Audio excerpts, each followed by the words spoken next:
This is episode 15, The Living Daylights. James Bond finds himself helping a Soviet general escape from the Iron Curtain, only to see a cellist holding a rifle on his subject. When the general is recaptured, Bond decides to track him by finding out why a concert cello player would try and kill her benefactor. He escapes with her first to Vienna, then to Morocco, finally ending up in a prison in Soviet-occupied Afghanistan, where he tracks down elements in this mystery. So, Jay, what did you remember about this before you rewatched it again recently? So Andy, I've got to be honest here. When we started talking about doing the podcast for James Bond, there was two films that I wasn't really looking forward to watching. It was The Living Daylights and License to Kill. That is kind of setting the scene, just so you know, because I don't think we've really discussed this. So in terms of the actual film, I remembered that there was a Bond girl playing a musical instrument, but I couldn't quite remember what the musical instrument was. I remembered Brad Whitaker. I remembered the main henchman. I didn't quite remember his name, but I remembered what he looked like. Also remembered, obviously, this is Timothy Dalton's first film. And for me, I remember the main villain. So I couldn't remember his name, but obviously it's Koskov. I remember him being quite underwhelming, quite weak, and also the pipe escape too, in terms of getting Koskov out of the Soviet Union. What about you, Andy? What did you remember this week? That's some good recall, Jay. For me, I don't remember anything about the story, about the characters. There was just two things that came to mind. One was I remembered Bond on a horse in Afghanistan, which I know is a very random fact to remember. And I'm also wondering now whether I remembered it from the film or whether it's something I saw in a documentary fairly recently. So it's maybe clouded my judgment. But the one thing I do definitely remember is Bond driving a shed. I use the word shed in inverted commas. But there's a scene where he's in the snow and he drives into some sort of wooden shed and the shed goes with him as he carries on driving. So it is like he's driving a shed. But that's all I remember in terms of the film. I don't remember anything storyline or character related at all. So, Andy, sorry, I know this is unscripted, but in terms of the two Timothy Dalton films, do you remember much of them, or do you kind of, in terms of thinking, oh, that bit was definitely this film and that bit was definitely the other film, or is there a bit of kind of jumbled up between the two films that you did? I think it's a little bit jumbled, but I am more confident about my memories of this film than I am when we discuss next week's episode, License to Kill, which, spoiler alert, my memories are zero. But let's get into some of the information. So you mentioned one of the names earlier, but the main villains, there are General Georgi Koskov, Brad Whitaker, and Necros. And just the two Bond girls in this one, Cara Milivoy and Linda. Yeah, and the theme song this week is The Living Daylights by Aha. The opening credits, so there's a lot of stuff that we're seeing now, repeated in these Bond opening credits. So in The Living Daylights, we've got the shooting gun again. We've got 007 writing kind of shoots out of the gun. We've got a model wearing glasses that has a video of Bond and a woman in them. We've got the usual dancing models, shimmering water. We've also got in this one the red and blue filters being applied to some of the opening scenes as well. And then we've got a model lying down in water. So some of these are quite consistent with the previous week's episodes that we've seen in the opening credits. In terms of the body count, so these are James Bond kills only. So unlucky for some, it's 13 in Timothy Dalton's opening movie, so not bad. It's quite the violent start that he has to life as Bond. Gadgets, usually we have an array of gadgets, not so much in this film. We do see a couple of gadgets at Q Branch, but Bond only uses one, and that's a keychain. The introduction of James Bond happens very early in the film, just 7 minutes and 24 seconds in. We do have a martini, and it is shaken, not stirred, as Bond very explicitly points out in one scene. And what we don't have is any hat wearing or hat throwing. Do you think that's it now in terms of hat wearing and hat throwing? Because I don't think Timothy Dalton's a hat wearing type of Bond. I tend to agree. I'm thinking, thinking weeks ahead. We've got Dalton to view. We've got fewer Brosnan and we've got Daniel Craig. None of them strike me as hat wearers, so this could be the end of the hats. But we'll know soon enough. Yeah, tune in to, make sure you track that with us as well. I can imagine Daniel Craig wearing a little flat cap. Peaky Blinders style. Yes, I can imagine him wearing that. I can't remember if he wears that in Bond. But for some reason, I'm kind of getting that visual. So I don't know if he does it in another film or in a Bond film. But yeah, I can't imagine Timothy Dalton wearing a hat. And from memory, I don't think Brosnan does. But obviously, yeah, tune in and, find out with us. Indeed. I'm sceptical on the flat cap.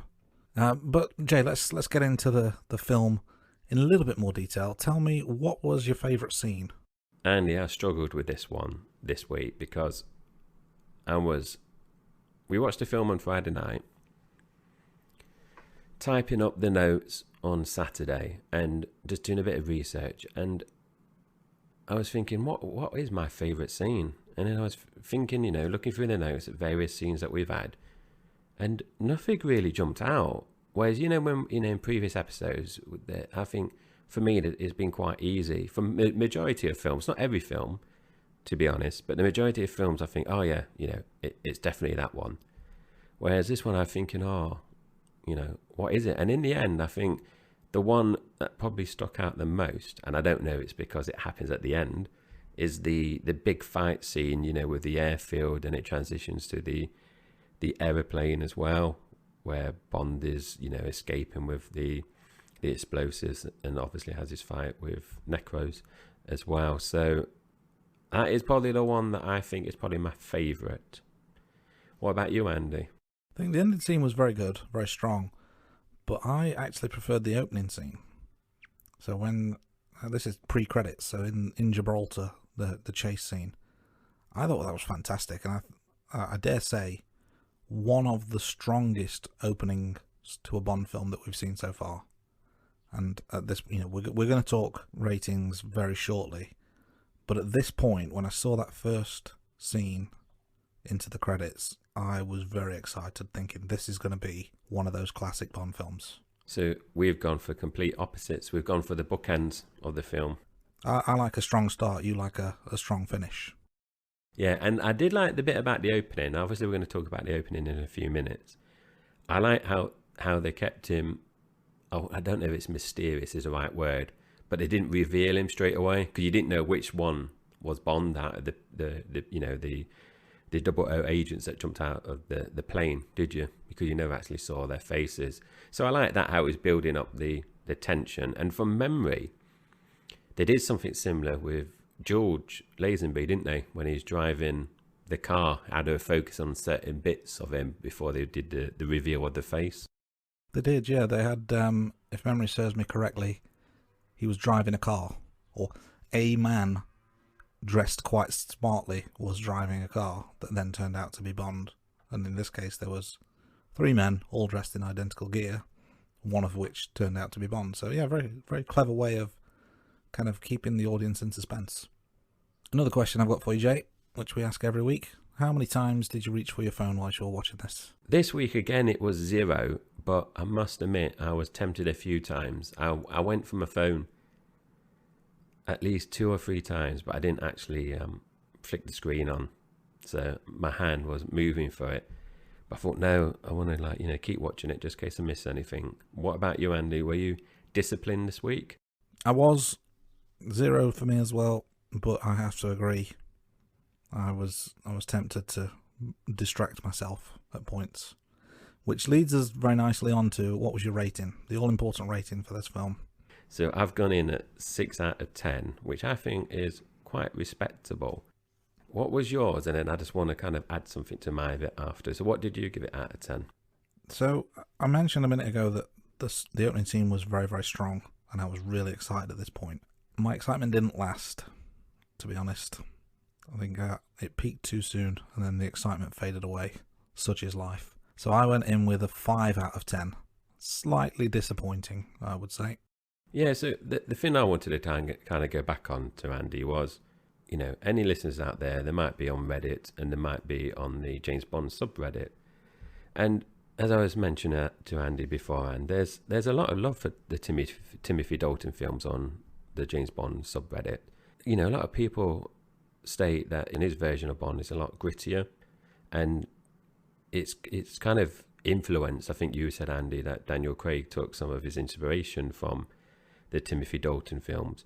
So when I was about to rewatch this, I was thinking, maybe my memory of the Timothy Dalton films is a bit skewed. This is, going to come out quite high. I'm thinking 7 or 8. So I was a bit disappointed in terms of it wasn't as good as everyone was saying on the James Bond subreddit. But like I said, it was better than what I remembered it was. And watching it, Andy, and we'll talk about it in a bit more detail when we start actually talking about the actual film. He is very different to the previous actors we've seen so far, isn't he?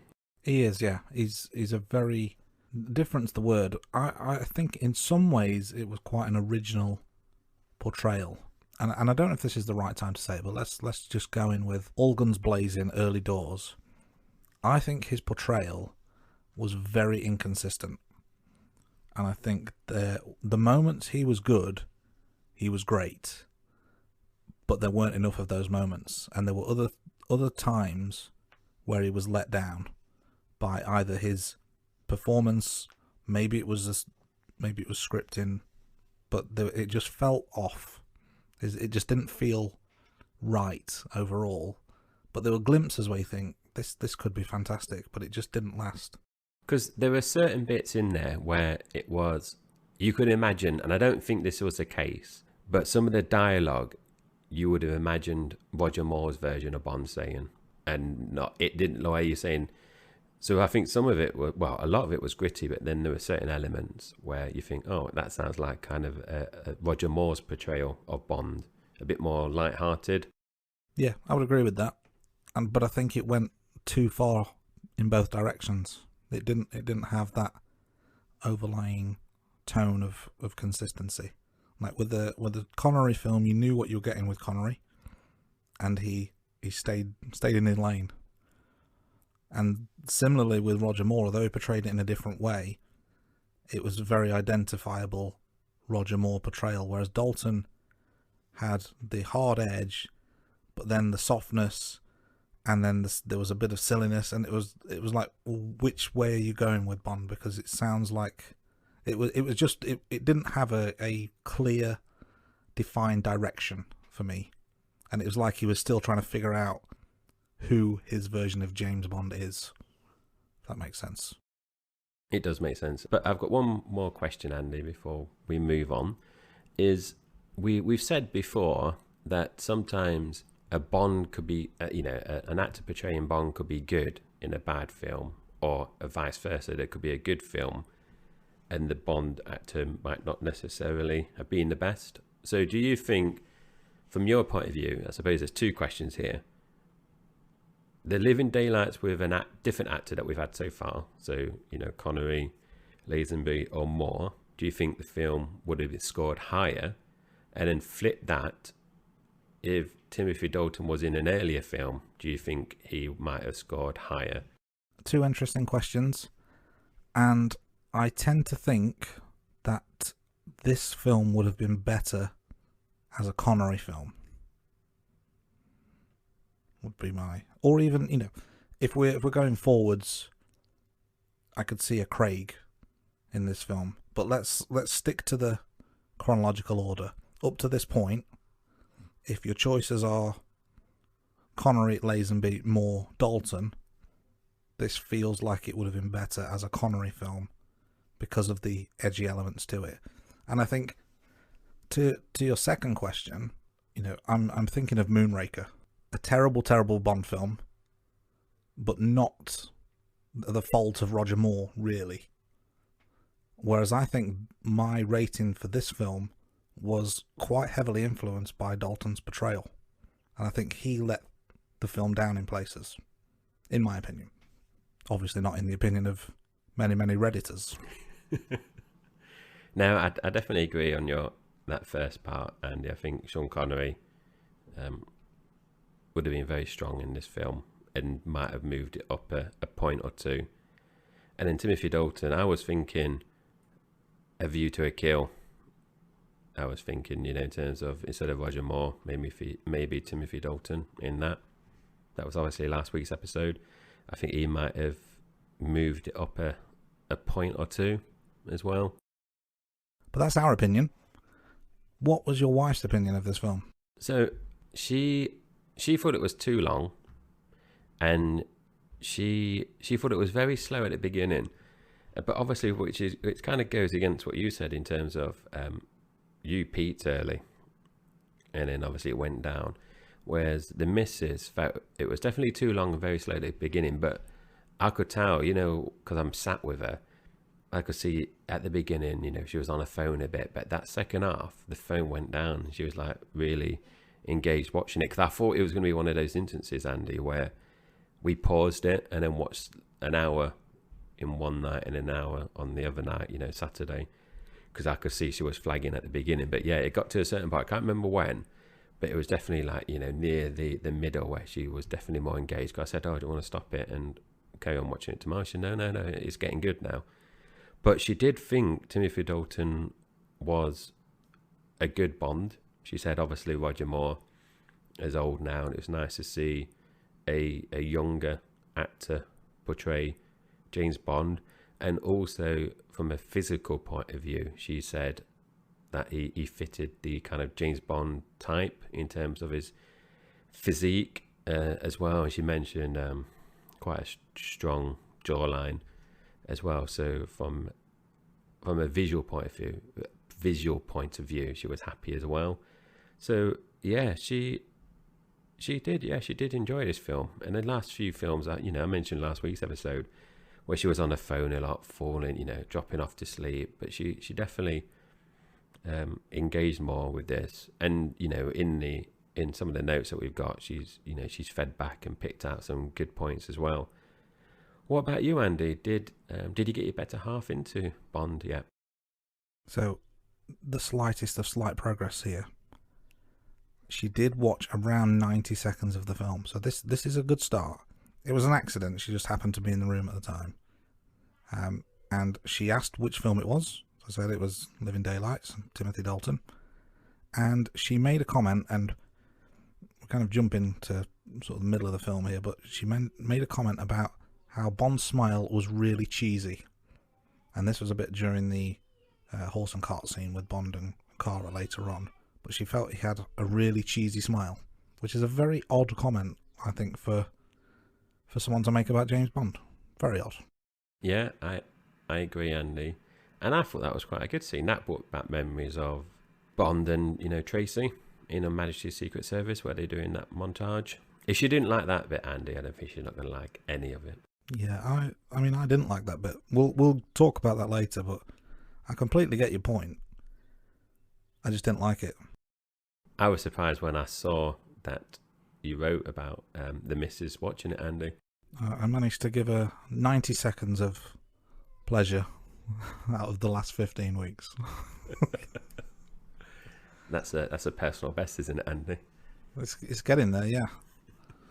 Getting there. We'll aim for 2 minutes next week, and I'll report back. see how I got on. But let's not digress any further. We're bringing the tone down. A few facts about the film. Runtime 2 hours 10 minutes. Again, we're in that consistent kind of 2 hours and a bit window. Film was released in 1987, and John Glenn is back at the helm.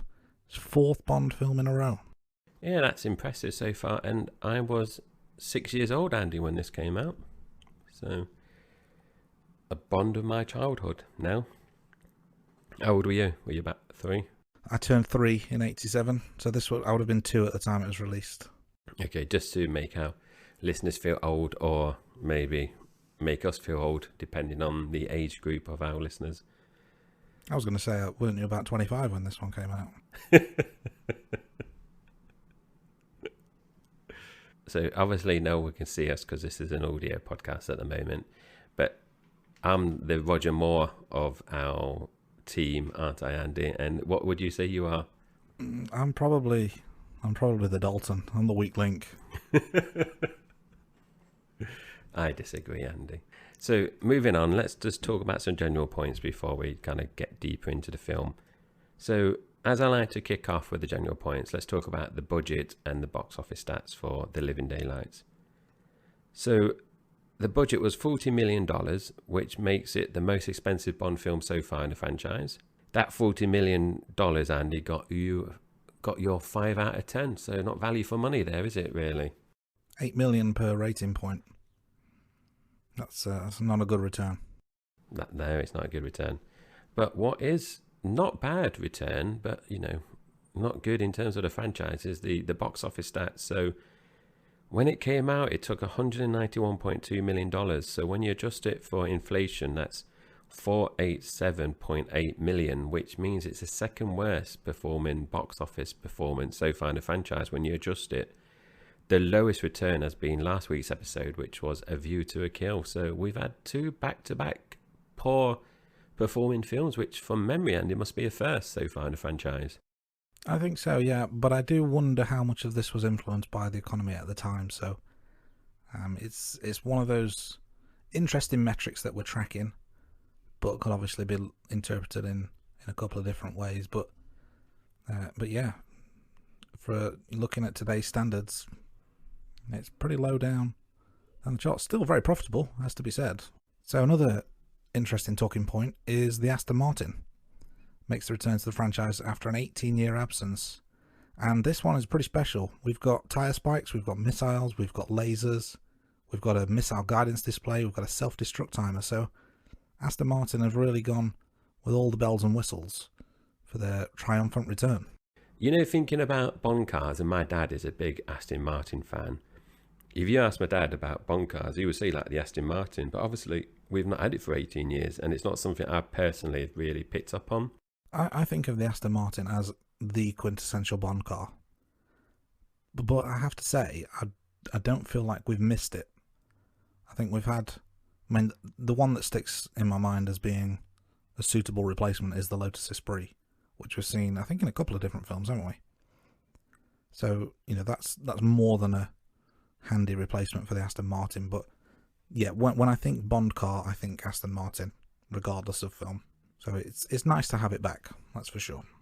Another thing that we may have touched on in a previous episode is the fact that Timothy Dalton was originally considered for the role of Bond to replace Sean Connery, but he ruled himself out because he thought he was too young. He was only 24 or 25 at the time. So looking back to 1973, which was Roger Moore's first outing, the Bond franchise could have taken a very different path had Timothy Dalton stepped in at that point.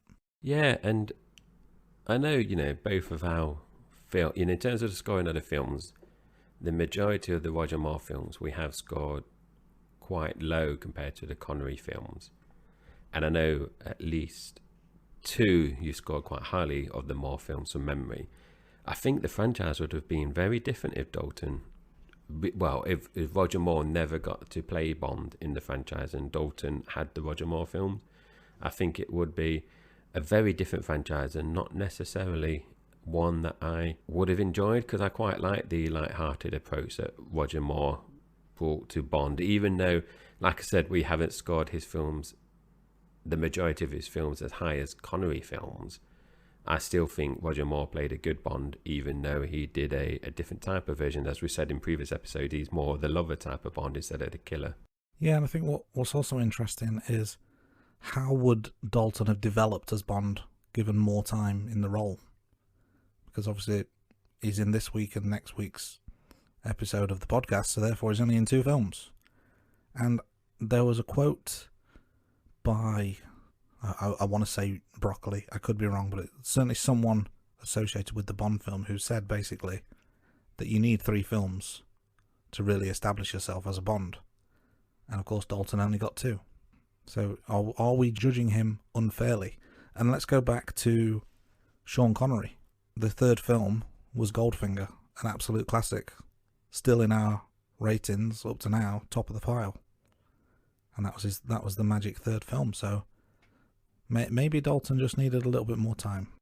Maybe Andy. And thinking back to our earlier conversation about whether Timothy Dalton playing Bond in a different film, the gritty version of Timothy Dalton would have been great in Diamonds Are Forever. Yeah, that's a good shout. That would have been a really good debut film, actually.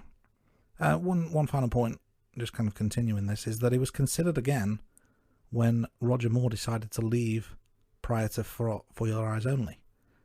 And it was all but signed, sealed and delivered, but Moore changed his mind at the last minute. So Moore carried on for a few more films. Dalton began filming Brenda Starr, and he could only do The Living Daylights if the Bond producers waited for 6 weeks. That is an interesting little tidbit. And Andy, I just wanted to go back to your point where you said, was it Broccoli said about needing 3 films? I think so. I could be wrong on that, but I heard that somewhere in the deep recesses of my mind. I just had a look at Roger Moore's third film, which is The Spy Who Loved Me, and I have that as the highest rated Roger Moore film on my list. And obviously, you've said Goldfinger is the highest rated Bond film, but also obviously therefore the highest rated Sean Connery film. So there's a bit of logic there. Will it hold up though in Brosnan and Daniel Craig films? That is a very interesting question, and I guess we'll find out in our The World Is Not Enough and Skyfall episodes. Yeah, so moving on. Both Sam Neill and Pierce Brosnan were screen tested for the role of James Bond in The Living Daylights. Brosnan was successful and signed for the role, but due to his contract with the television program Remington Steele, he had to withdraw from the Bond franchise, and obviously he ends up waiting 7 years for his second chance in GoldenEye. So there's a bit of a recurring theme there, Andy, in terms of the producers going back for the right actor. Yeah, they have to wait, but eventually they get their man. I could be wrong on this, but I think this is a fact that Brosnan not only screen tested, but was also involved in various photo shoots in the tuxedo and with the gun, and promotional material was being readied with his image. That's how close he was to playing the role. Yeah, Brosnan, if he did obviously play Bond in The Living Daylights, he would have had an extra 2 films in the Bond franchise. And Andy, would have that made him the longest serving Bond then in terms of films? You've got a better memory than me. So Brosnan did 4. These 2 would have made 6, so he would have been level with Connery, but 1 behind Moore. That's why we need your knowledge on this podcast, Andy. You are the James Bond expert. We are 2 halves of the same brain. We complement each other. Another way of looking at it is we both only have half a brain. Yeah. Yes. Moving on. So this is the second time we see M in his Royal Navy uniform. So the first time was in You Only Live Twice, when he wore it when he wore the Royal Navy whites with the old insignia board. So yeah, he's in his uniform. Yep, this was the uniform. And very dapper he was looking too, it has to be said. And we don't see it very often. It's not like we see it in every film.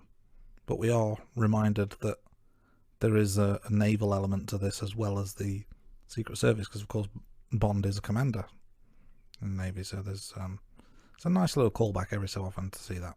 Yeah, you're right, because obviously Bond is, the majority of it, the time he's in his civilian clothes, I suppose you would call it. But yeah, there are instances where he's in the Royal Navy uniform.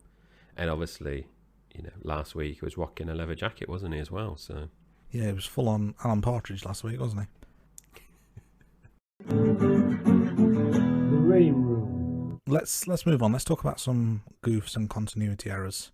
So the first one, more of a plot hole rather than a continuity error, I would say.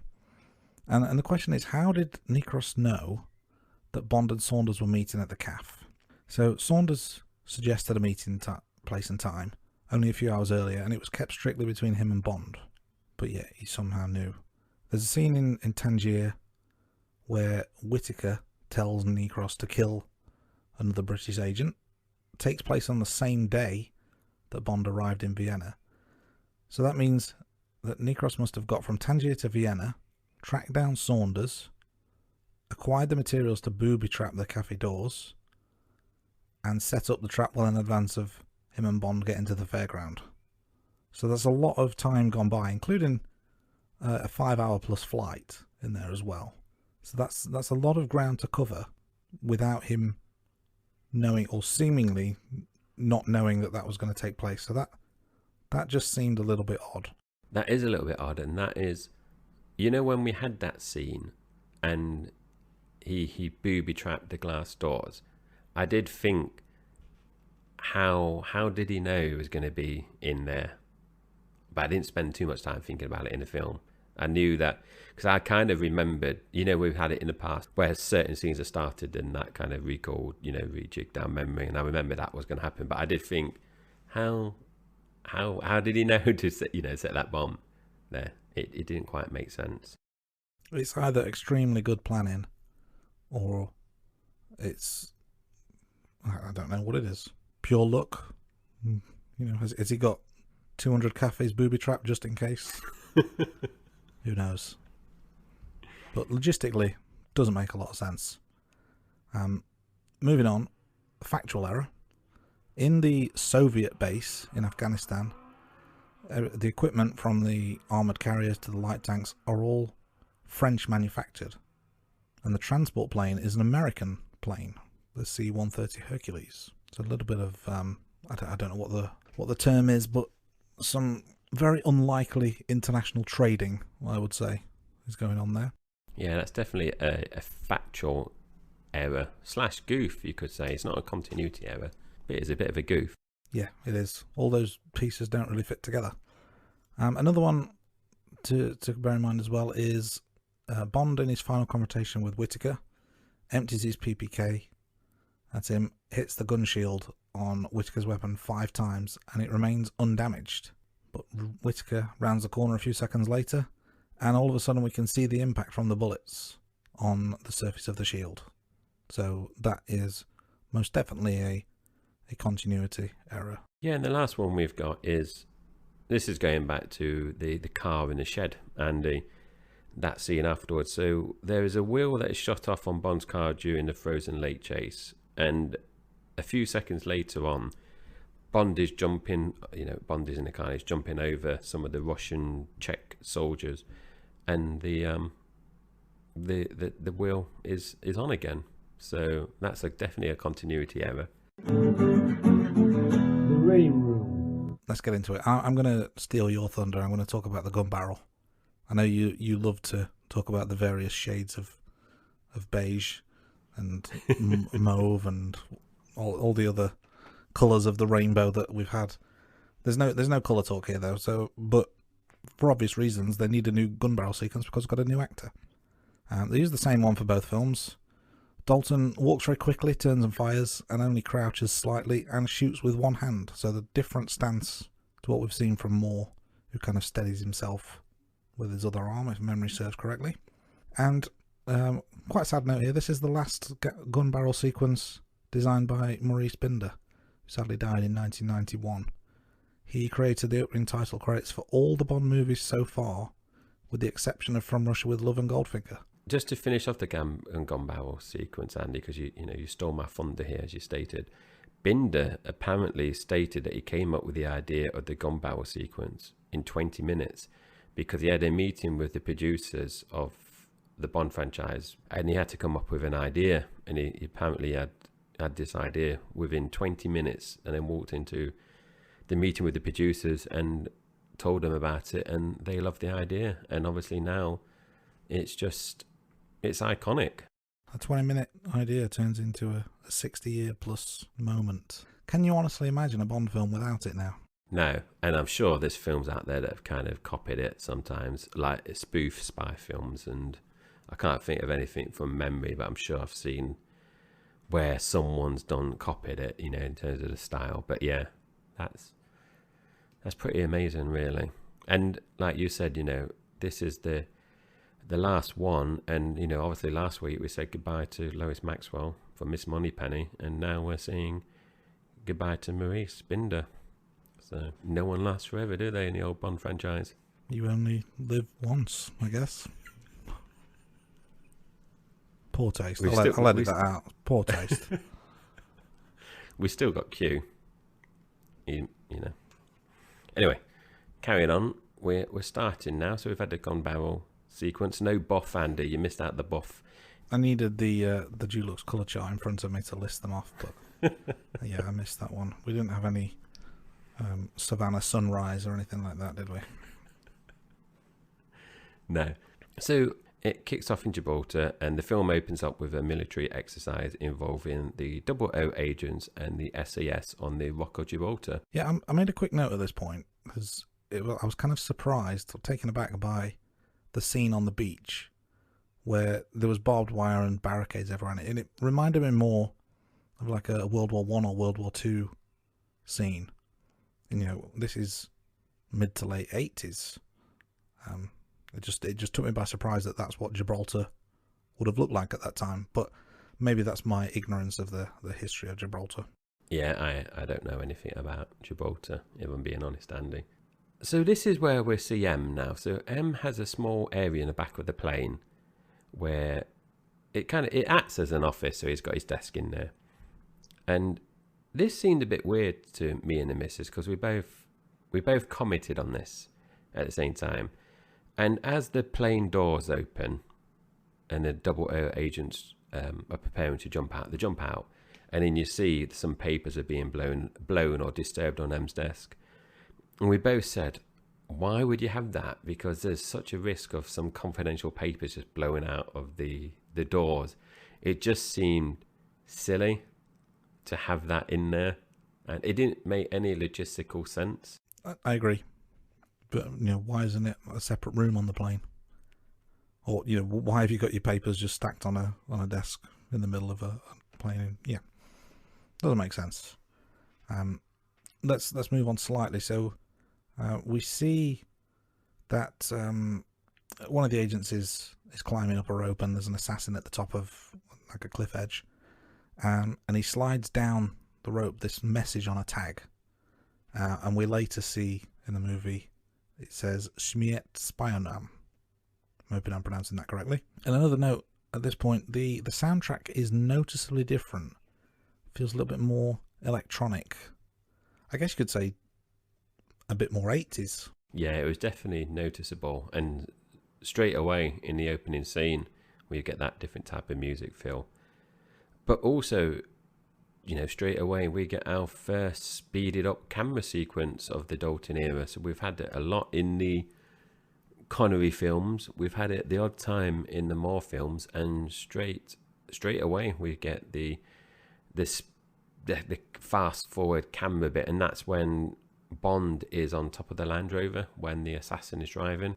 Yeah, there's another staple of the Bond franchise coming up in a second, but I just wanted to make a note at this point. So obviously this is supposed to be an exercise, but at this point we have a real assassin on the loose, and Bond is trying to hunt him down. But one of the soldiers doesn't realise this, and I think he shoots Bond with the paintball gun, but Bond is carrying on. He's still in the game as far as he's concerned, and it's just the way Bond, he's on the Land Rover goes past, and the officer goes, "Here, hang on, you're dead." And that was not a bad accent, I think you'll find as well. Just that made me chuckle, the way it was just so casual, clearly oblivious to what's going on, but doesn't like the fact that Bond is cheating at the game and is not dying like he's supposed to. Yeah, no, and it's funny because that accent, Andy, was spot on, mate. And it always makes me laugh when you hear English people in films, because this is obviously, you know, the majority of the cast, especially in MI6, are English, but that had a very thick Cockney accent, would you say? Yeah, I would say it's almost like the default English accent of choice for an actor who has been told you need to do an English accent. So they go, you know, I guess the line you would use to practice that would be "Call by me, governor." If you close your eyes, do you think that sounded like Dick Van Dyke? Close, yeah. You could imagine that, couldn't you? One final point before we move on. I mentioned the staple of the franchise reappearing, the green screen. very dodgy again at points during this chase. And, at this point we're 25 years into the franchise, and there's been no real improvement in that area of the movie making. Just an interesting point that I noted. This scene is good, Andy, so I do agree with you in terms of this being your favourite scene. But like I said, for me, it was hard to pick one, but I think this was a highlight. But Andy, I don't know what your thoughts on this bit is, because so the Land Rover goes over the barrier. Bond, the explosives are about to go off, and Bond uses his backup parachute to escape the car as it goes over the cliffs. Now, when that happened, the missus said, he's got another parachute. And I said, well, I mean, I'm not a secret agent or anything, Andy, or I'm not in the Marines or anything like that. So I don't know, by default, do parachutists have backups all the time? So is that a standard that he has a backup? And he must have kept his parachute on, whereas the assassin, was he already on the island, or did he come down? I can't remember. The assassin was already on the island. Yeah, so okay, wouldn't have had that's one. why he didn't have, yeah. But I think in terms of your backup question, I'm not a skydiver.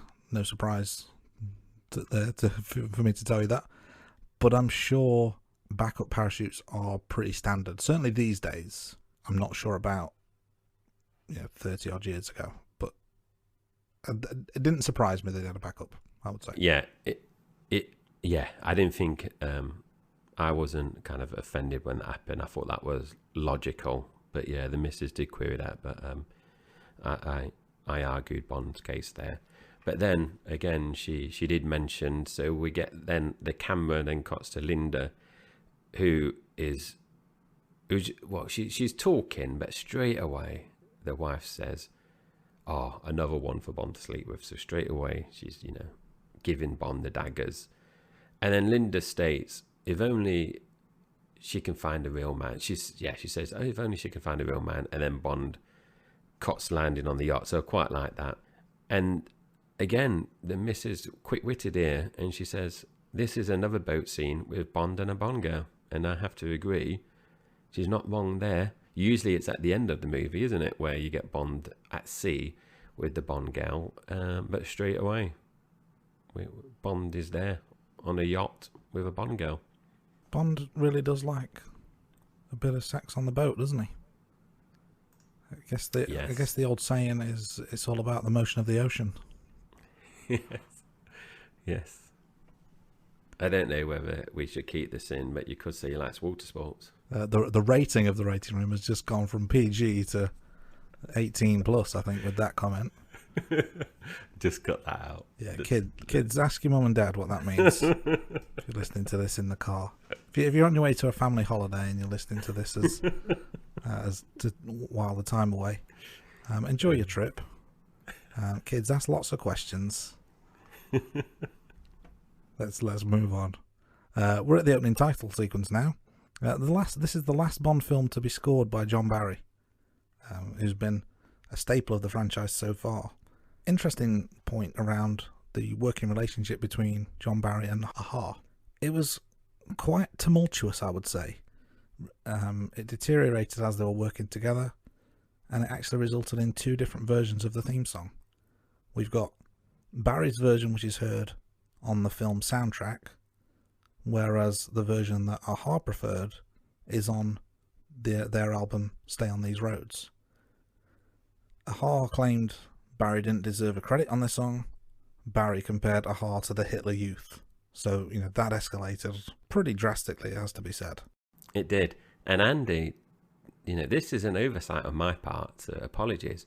Usually, when we start talking about different versions, I'm all over YouTube, but I've not listened to the Aha version on their album, so I can't comment. I think what I'll do is I will add that to the end of my Bond Spotify playlist, if I can find it, so we have the alternate version as a bonus track, if you will. But then you would have to do that with all the other versions.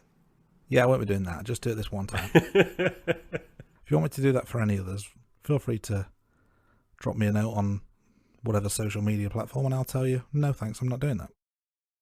But final point from me for now is that this is one of the very few title songs not performed or written by a British or American artist. So we've got a bit more of an international flavour. Yes, we have. And departing from previous Bond films, the Living Daylights was also the first to use different songs over their opening and end credits. So we've had some, what's the word? We've had some last and we've had some first, as you know, Andy mentioned about Maurice Binder. John Barry's also gone now. And now we've got our first. So the song heard over the end credits is If There Was a Man, which also acts as the kind of the love theme of the film, was also one of two films performed for the film by Chrissie Hynde of The Pretenders. And Andy, the other song, Where Has Everybody Gone? This is two songs I did YouTube. So I didn't YouTube the Aha one, but I did YouTube these two by The Pretenders, Chrissie Hynde. And I wasn't liking them, if I'm honest. So the other song, like I mentioned, Where Has Everybody Gone, is heard on Nick Rowe's Walkman in the film. And this is the melody of the song that is used to kind of announce Nick Ross is there or whenever he's about to attack. So he's kind of got his own personal theme song going on. But also the Pretenders were originally considered to perform the title song. But the producers were pleased with the commercial success of Duran Duran with A View to a Kill. And obviously, if you listened to last week's episode, me and Andy put that in at number 1 on both our rankings. And that's why they felt Aha would be more likely to have kind of a similar impact on the charts, because they have a very similar vibe to Duran Duran. But also, Andy, I thought this was interesting, and you can see the similarities between Duran Duran, Aha, and also Pet Shop Boys. So Pet Shop Boys were also asked to compose on a soundtrack, but they did back out because they found out that they would only provide the opening theme song, and they wanted to kind of have more input, so they didn't take up the offer. But I think Pet Shop Boys would have been quite a good version as well. I like some of their songs. Yeah, that would have been a nice continuation from Duran Duran, I think. I'm going to go off script at this point, Jay, and I'm going to ask you a quiz question. Okay. So, if you recall last week, we talked about A View to a Kill. It was nominated for a Grammy, I believe, if memory serves me correctly. And we talked about how it reached number 1 in the US charts, but only number 2 in the UK charts. We did, yeah. Do you know what kept it off the top of the UK charts? I don't, but I'm guessing something by Pet Shop Boys or Aha. No, not at all. Not at all. And this question has nothing to do with what we've just talked about. But after we recorded last week's episode, I took my dad shopping a couple of days later, and we were in the car listening to Radio 2, and on it's a Saturday afternoon, they do classic charts, and they were doing the top 40 from a week in May 1985, I believe it was. And at number 2 was A View to a Kill. And it immediately brought to mind, because we just recorded the View to a Kill episode, so it was like perfect timing. So I was very intrigued to understand, well, what song could have possibly kept that off the top of the charts? It's got to be an absolute banger. And it was the song 19 by Paul Hardcastle, which is an utterly terrible song. But that was enough to keep it off the chart. And apparently that was a number 1 for 5 weeks in the UK. So just anyone who bought that song, what were you thinking? And that is a song that I don't think I've ever heard of, or if I start to listen to it, that is a song I will YouTube now, Andy, late after we finish our podcast at midnight.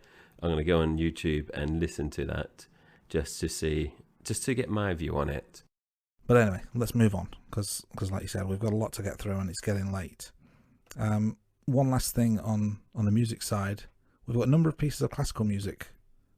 The Bain Bond girl, Cara Milivoy, is a cellist, and we've got pieces from Mozart, from Borodin, from Strauss and Tchaikovsky. And a final note from me on the opening credits was something that I noticed. There seemed to be a more concerted effort to to protect the girl's modesty. So we've seen in pretty much all the films now, there's the naked models dancing or doing somersaults or whatever it is they're doing, and it's clear that they are naked, whereas this time round we've got girls in swimsuits, we've got girls in body paint, so there seems to be more of an effort to protect their modesty. Yeah, Maurice maybe changing his tone for the opening credits before he packs his bags and goes. I don't know, but I did notice that, Andy, especially in terms of the body makeup. Yes, maybe it's a sign of the change in times. So Bond is in Bratislava. It's helping Saunders from Section V with the defection of General Georgy Koskov. Saunders gives Bond a bit of a telling off. Bond makes a comment about the cello player, and he says something along the lines of, "Forget the ladies for once, Bond." So it's just another example of people knowing all about Bond's reputation as a womanizer. I added a little note here that there was clearly a reason that he was calling out the cello player, and we'll get to that as we go along. Bond tries to get a little bit more information out of Saunders, but Saunders quotes some regulations and doesn't give Bond any more intel. I want to say he says something like Section 27, Paragraph 5, or something or other. Gives Bond the "I'm not telling you anything" kind of line. Yeah, he's not happy, is he? But also something I picked up, Andy, and I don't know, this is my OCD kicking in. Koskov, he goes to the toilets and he goes into the toilet cubicle, but he flushes the toilet straight away to hide the noise that he's opening a window to make an escape.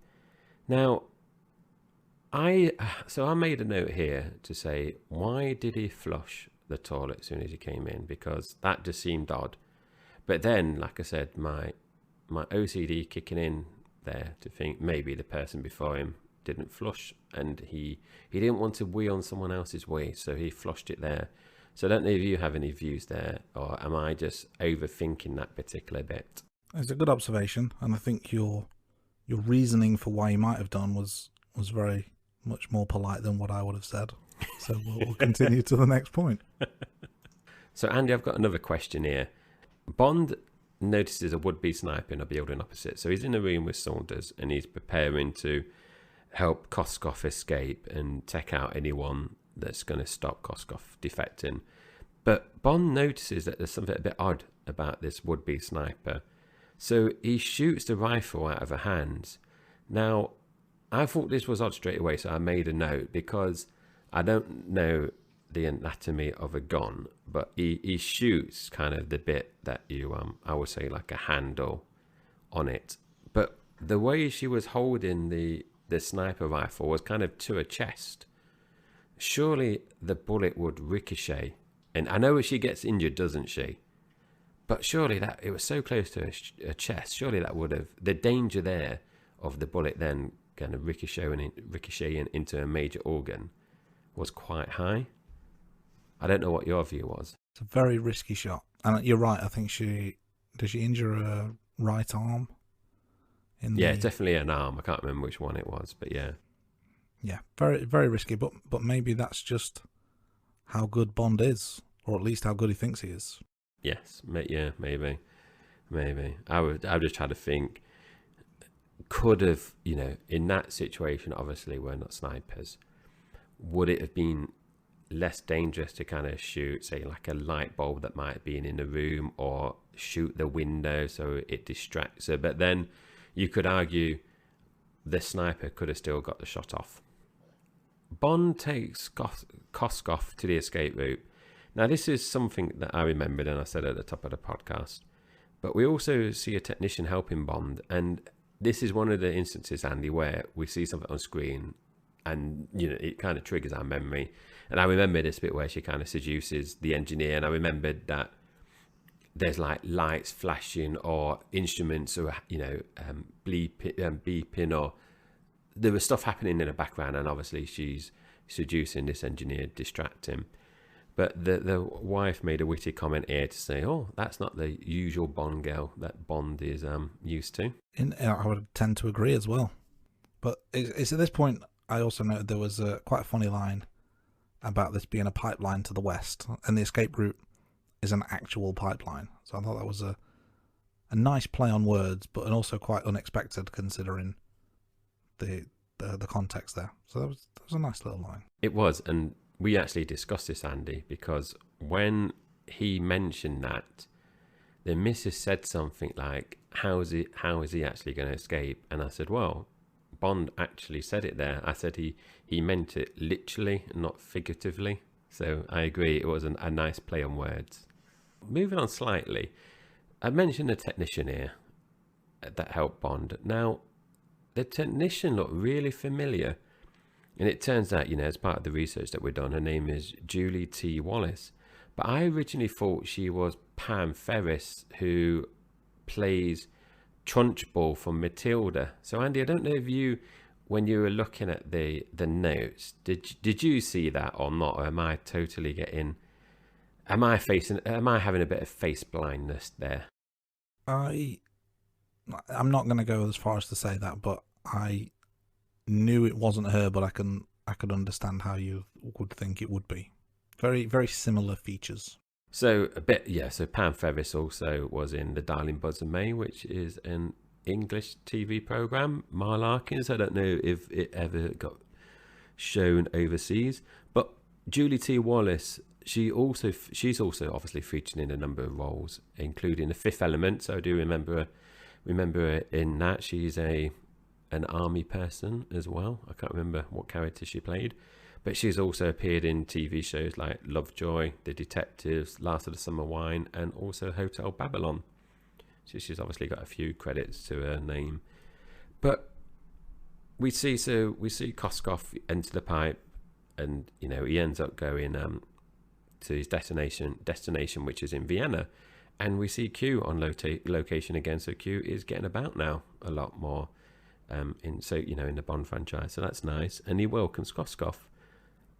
So I've made a note here, Andy, to say Q must now be the longest running actor in the franchise now that Lois Maxwell has left. I think that is the case, isn't it? It's certainly the joint longest running, because from memory, was he not in Dr. No?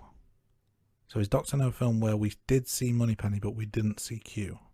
That's correct. So at this point, I think it is 14 all. Right, yeah. So joint, yes, I believe. Well, we could sense check that, because yes, I'm trying to think, because then he gets named Major Boothroyd, is it, as well in the next film, and not necessarily Q, but it is still him. Yes, I think you're right there. Final point in Austria, or the border, should I say, noticeable tension still between Saunders and Bond. And if memory serves me correctly, just going back to an earlier point we made around Saunders quoting some regulation, I think this is the point where Bond uses his line against him about something being on a need-to-know basis because of such and such regulation. So yeah, he does, yeah. Well played, Mr. Bond. Moving on, let's go to MI6 and Q branch next. We see Moneypenny, and we've got a new actress. Lois Maxwell is no more. Welcome Caroline Bliss to the role. Bliss plays Moneypenny for both of the Dalton films, before being replaced by Samantha Bond in GoldenEye. And interestingly, Caroline and Samantha are childhood friends. Yeah, that is interesting. And Andy, so I'm just going to say this point, and then I want to see what you thought about this. So Bond and Moneypenny are flirty with each other, and it's indicated that implied that Bond slaps Moneypenny on the bum, because you get this sound effect of a slap, but you don't actually see it. So the missus said, "Oh, did he slap her on the arse there?" I said, "Yeah, I think he must have done, because you got the slap." But what did you think about that? But also, I thought the flirting was a bit over the top. Awkward is the word I would use for their flirting. Just didn't feel natural. Didn't feel like Connery and Maxwell, or even Moore and Maxwell. Just felt a little bit.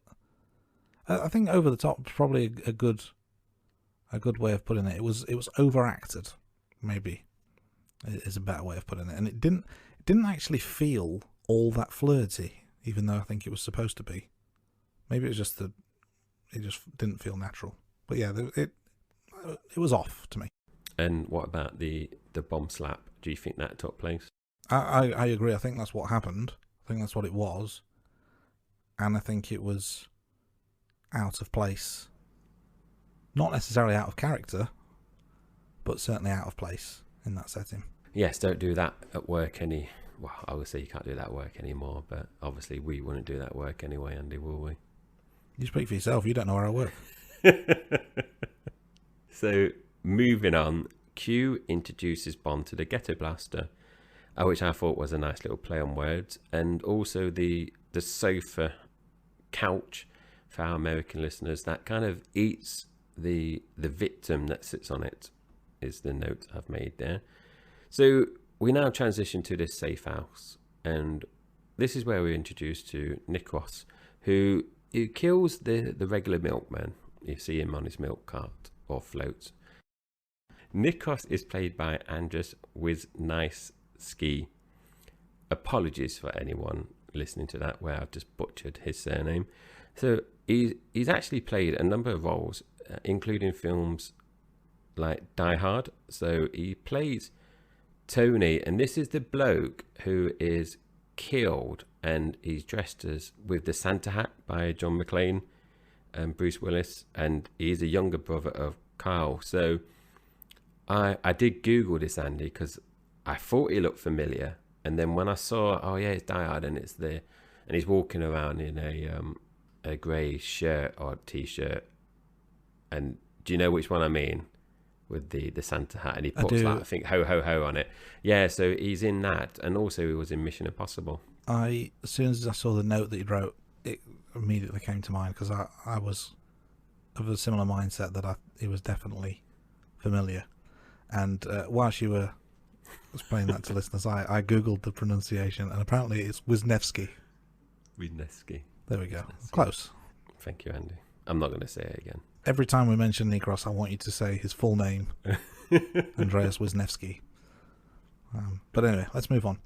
So at this point, Bond demonstrates his expensive taste. He's replaced an item on the shopping list with a more expensive bottle of champagne. I have one main question here, and the question is: did they really send James Bond, 007, world-renowned secret agent, on an errand to do the shopping? Is that really what they did? Because that just seems like a huge waste of his talents.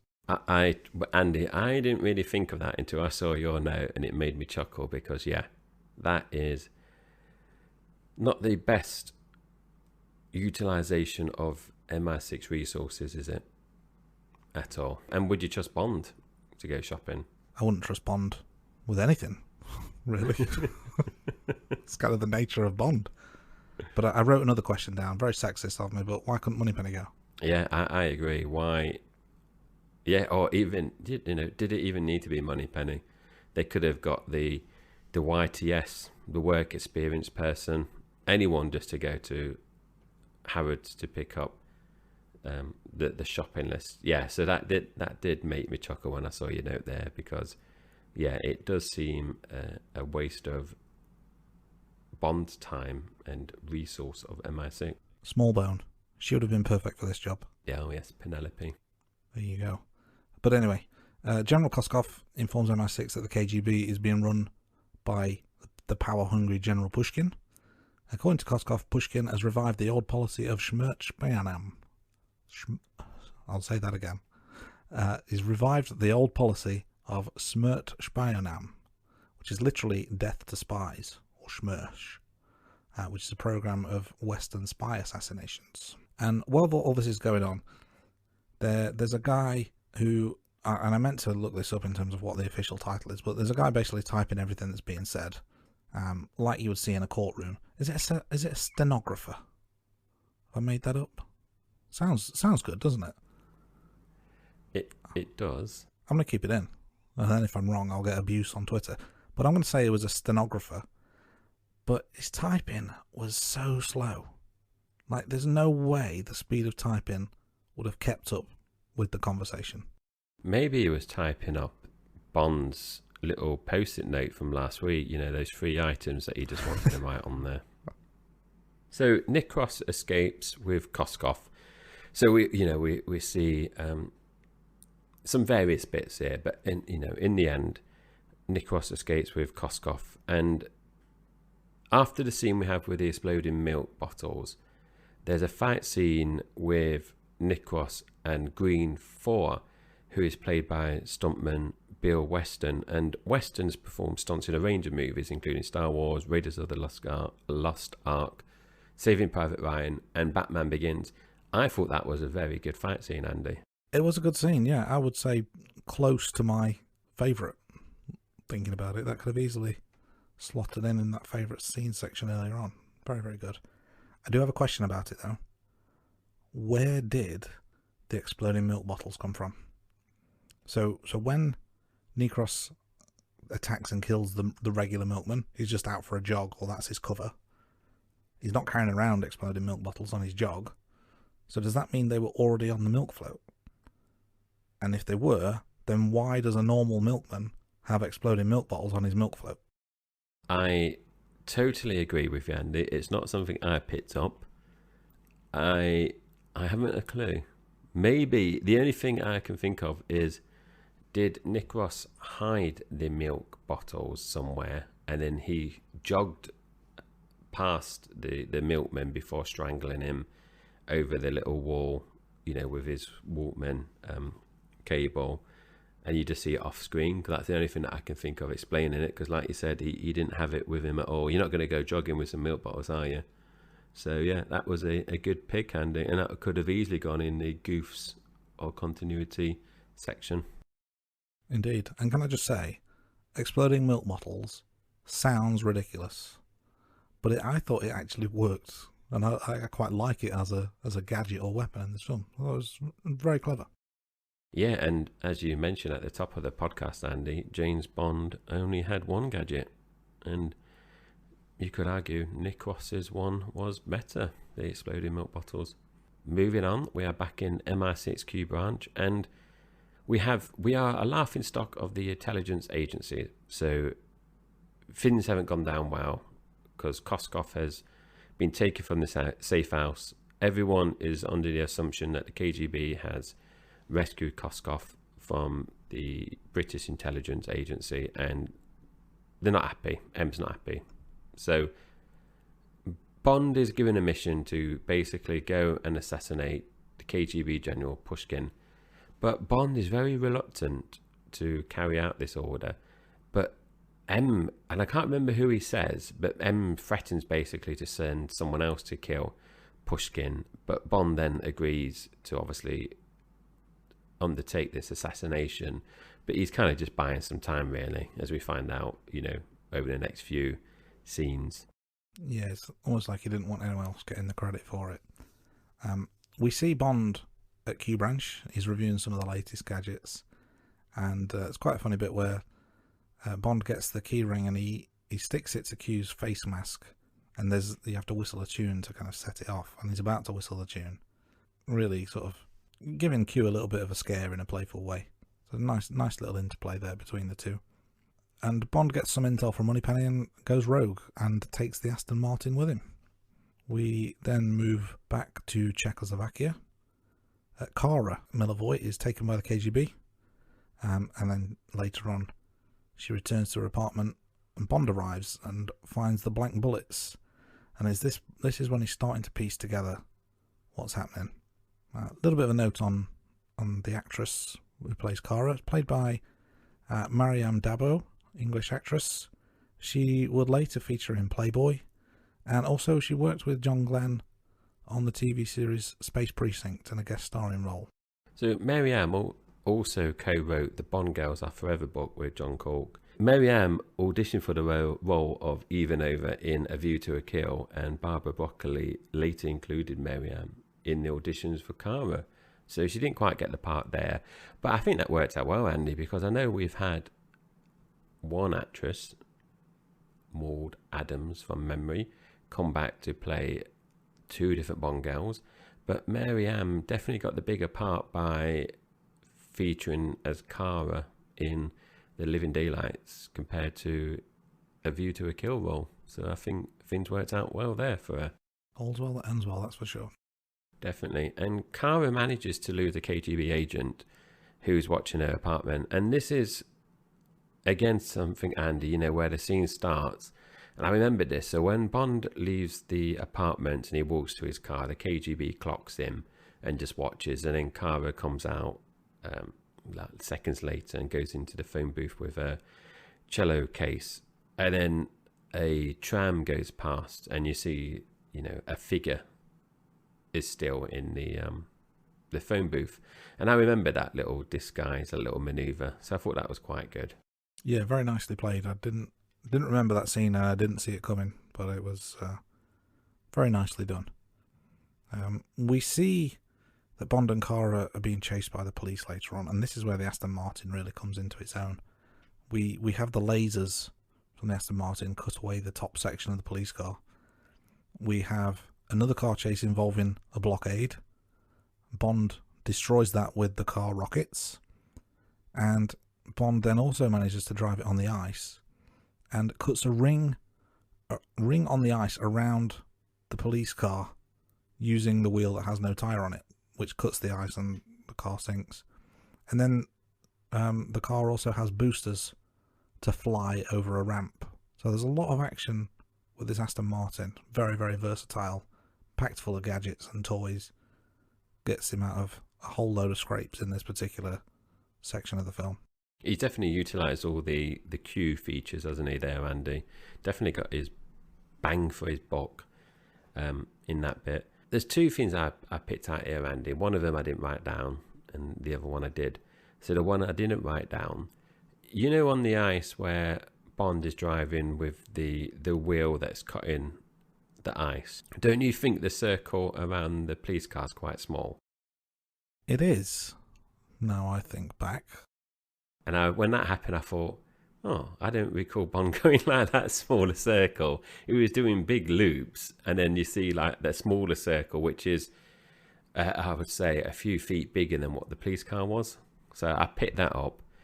And then the other note I made was the Russian skiers are wearing appropriate snow camo in this scene, whereas last week, obviously, they were wearing green when they were chasing Roger Moore through the slopes.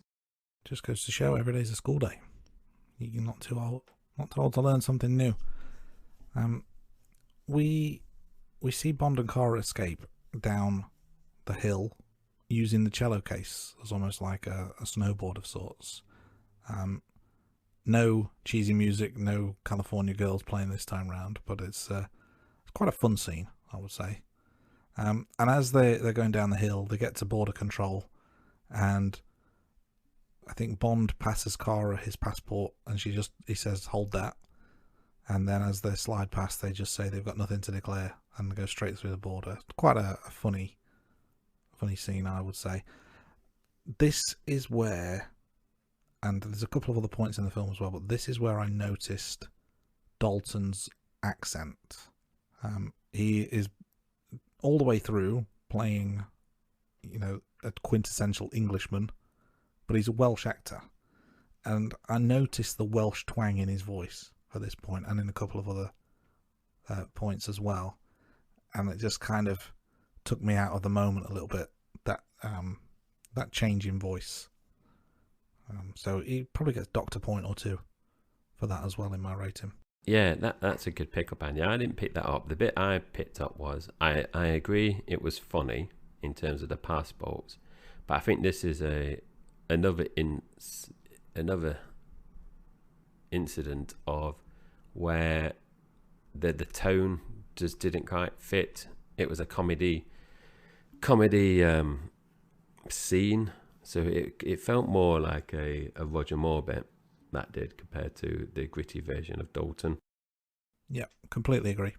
So we now leave the snowy mountains of Czechoslovakia and Austria. Was he going in Austria? Is that right? Was that the border on Austria? Yep, Austrian border. Thank you, Andy. So in Tangier, Vienna, and we go back to Tangier in these next few scenes. So we're introduced to Brad Whittaker, who it turns out is an arms dealer, and Whittaker is played by Joel Don Baker, who is one of 4 actors to appear as both a Bond ally and also a Bond villain. So we're going to go in the future, so apologies for jumping in the future here. So Joe Don Baker appears in 2 future Bond films, GoldenEye and Tomorrow Never Dies. And the other Bond actors that we've had so far is Charles Gray, that played Henderson in You Only Live Twice, and Blofeld in Diamonds Are Forever. Walter Gotell, who played Morzini, I don't know if that's right, Morzini, in From Russia with Love, and General Gogol in 6 films. And Richard Kiel, who plays Jaws, obviously, in The Spy Who Loved Me and Moonraker. So, Andy, I can't remember, and apologies because, as I say, most weeks my memory is going. Did we pick up that General Gogol appeared in From Russia with Love as a different actor? I don't think we did. Do you remember which one that is? He's the one, do you remember where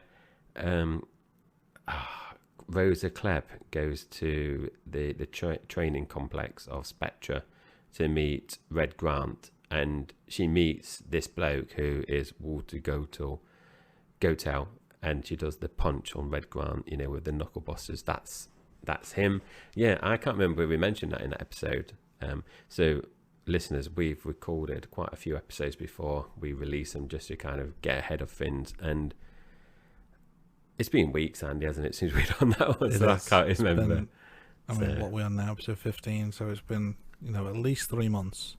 Yeah. I'm just while we're discussing this, I'm just googling the Mulsaney character, and there's not an obvious. I mean, it's clearly the same person now. I can see some side by sides, but I don't think it's obvious that it's the same person unless you have that side by side image. It's not a. I don't know. So it's hard to explain. It feels like he's changed a lot in between films. Yeah, so we can be forgiven for missing that then, Andy. Yeah. Or, it could just be the medical face blindness in full effect there. I just wanted to add a little point about this scene where we're introduced to Whittaker. He's in what looks like a rubbish version of Madame Tussauds. There's loads of like dictators from the past in waxwork form lined up in a hallway, but they're all terrible. And then he kind of stands amongst them, doesn't he, as if he's one of the dummies or one of the waxworks, and then just steps forward and introduces himself. It's a very, very bizarre introduction. It is, and while you were saying that, it kind of reminded me of The Man with the Golden Gun. With Knick Knack and the sumo wrestlers, where Bond is walking through the gardens and they're like staying still as statues. Yeah, that's a good comparison. So Joe Don Baker has appeared in numerous films and TV shows, including Walking Tool, Cape Fear, Congo, and Lancer. But also, Andy, I think this is quite big news. And, I picked this out last week in terms of the leather jacket. Bond is seen wearing a leather jacket, a soft leather jacket this time. So this is back-to-back Bond films where he's rocking a leather jacket. So just a comment there, a throwaway comment, but I thought I just wanted to kind of pick that one out. And Bond and Cara are enjoying a nice horse cart ride and sightseeing, which is obviously, I thought that was nice and enjoyable. Obviously, Andy's better half disagreed there with the cheesy smile.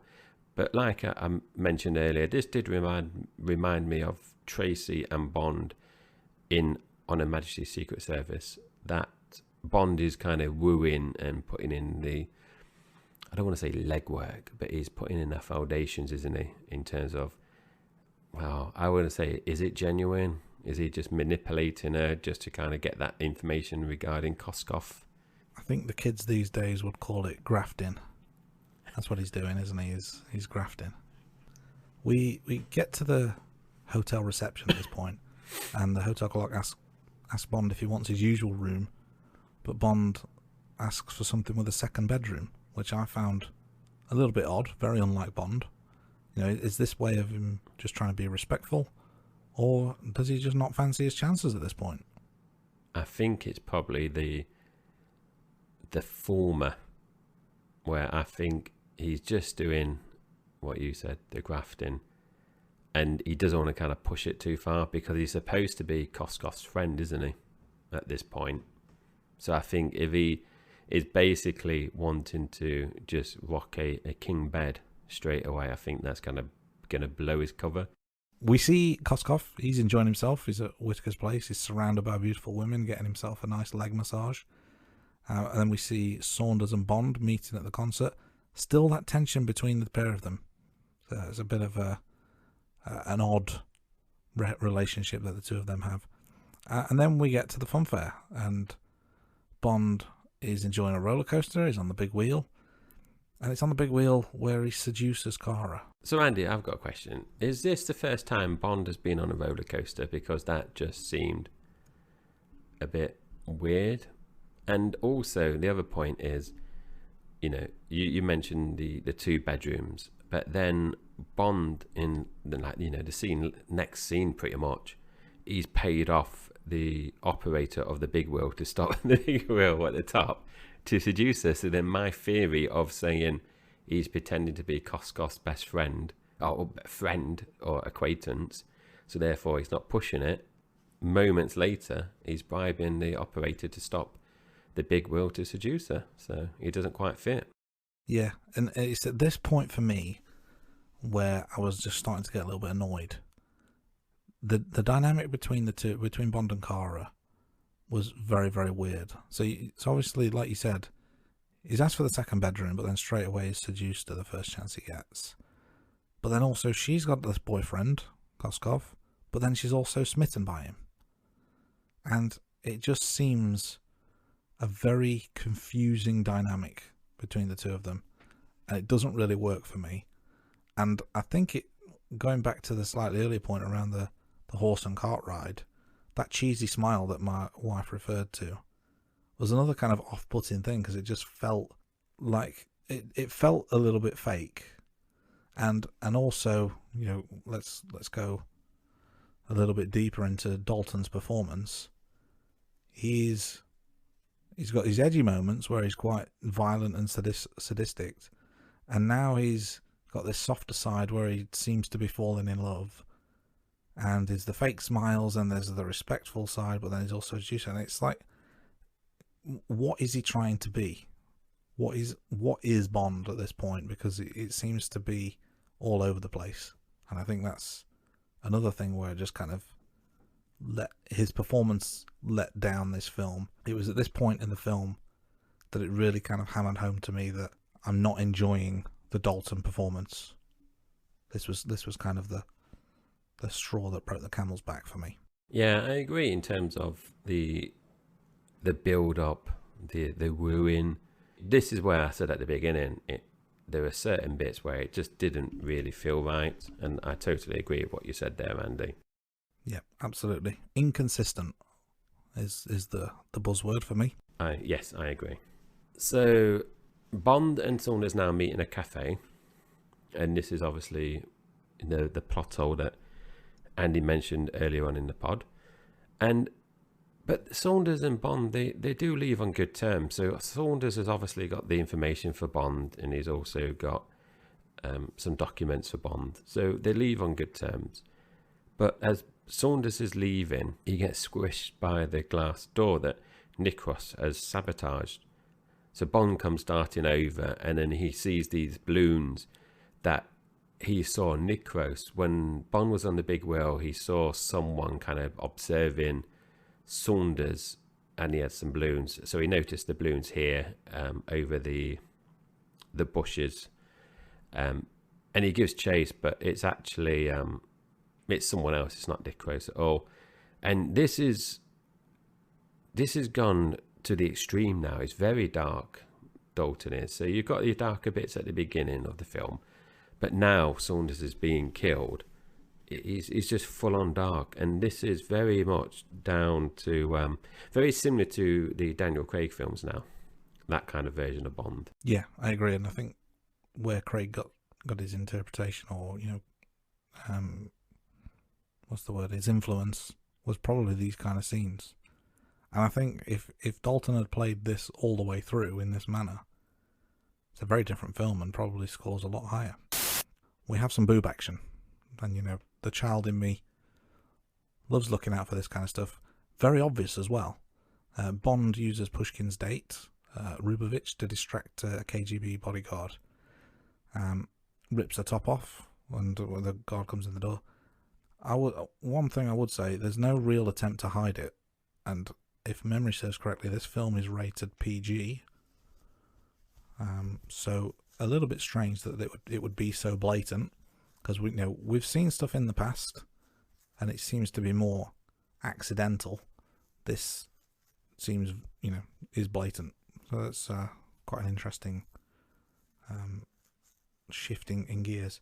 Rubovich, played by Virginia Hay, she's appeared in several films and TV shows: Mad Max 2, Farscape, Neighbours, and Home and Away, just to name a few.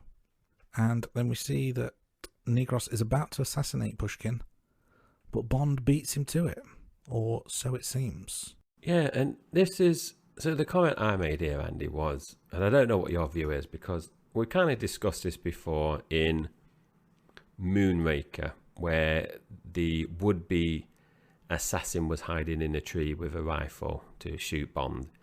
And this kind of brought back memories here. So we see Nikos is using a pistol, and he's kind of like aiming in, like holding a pistol.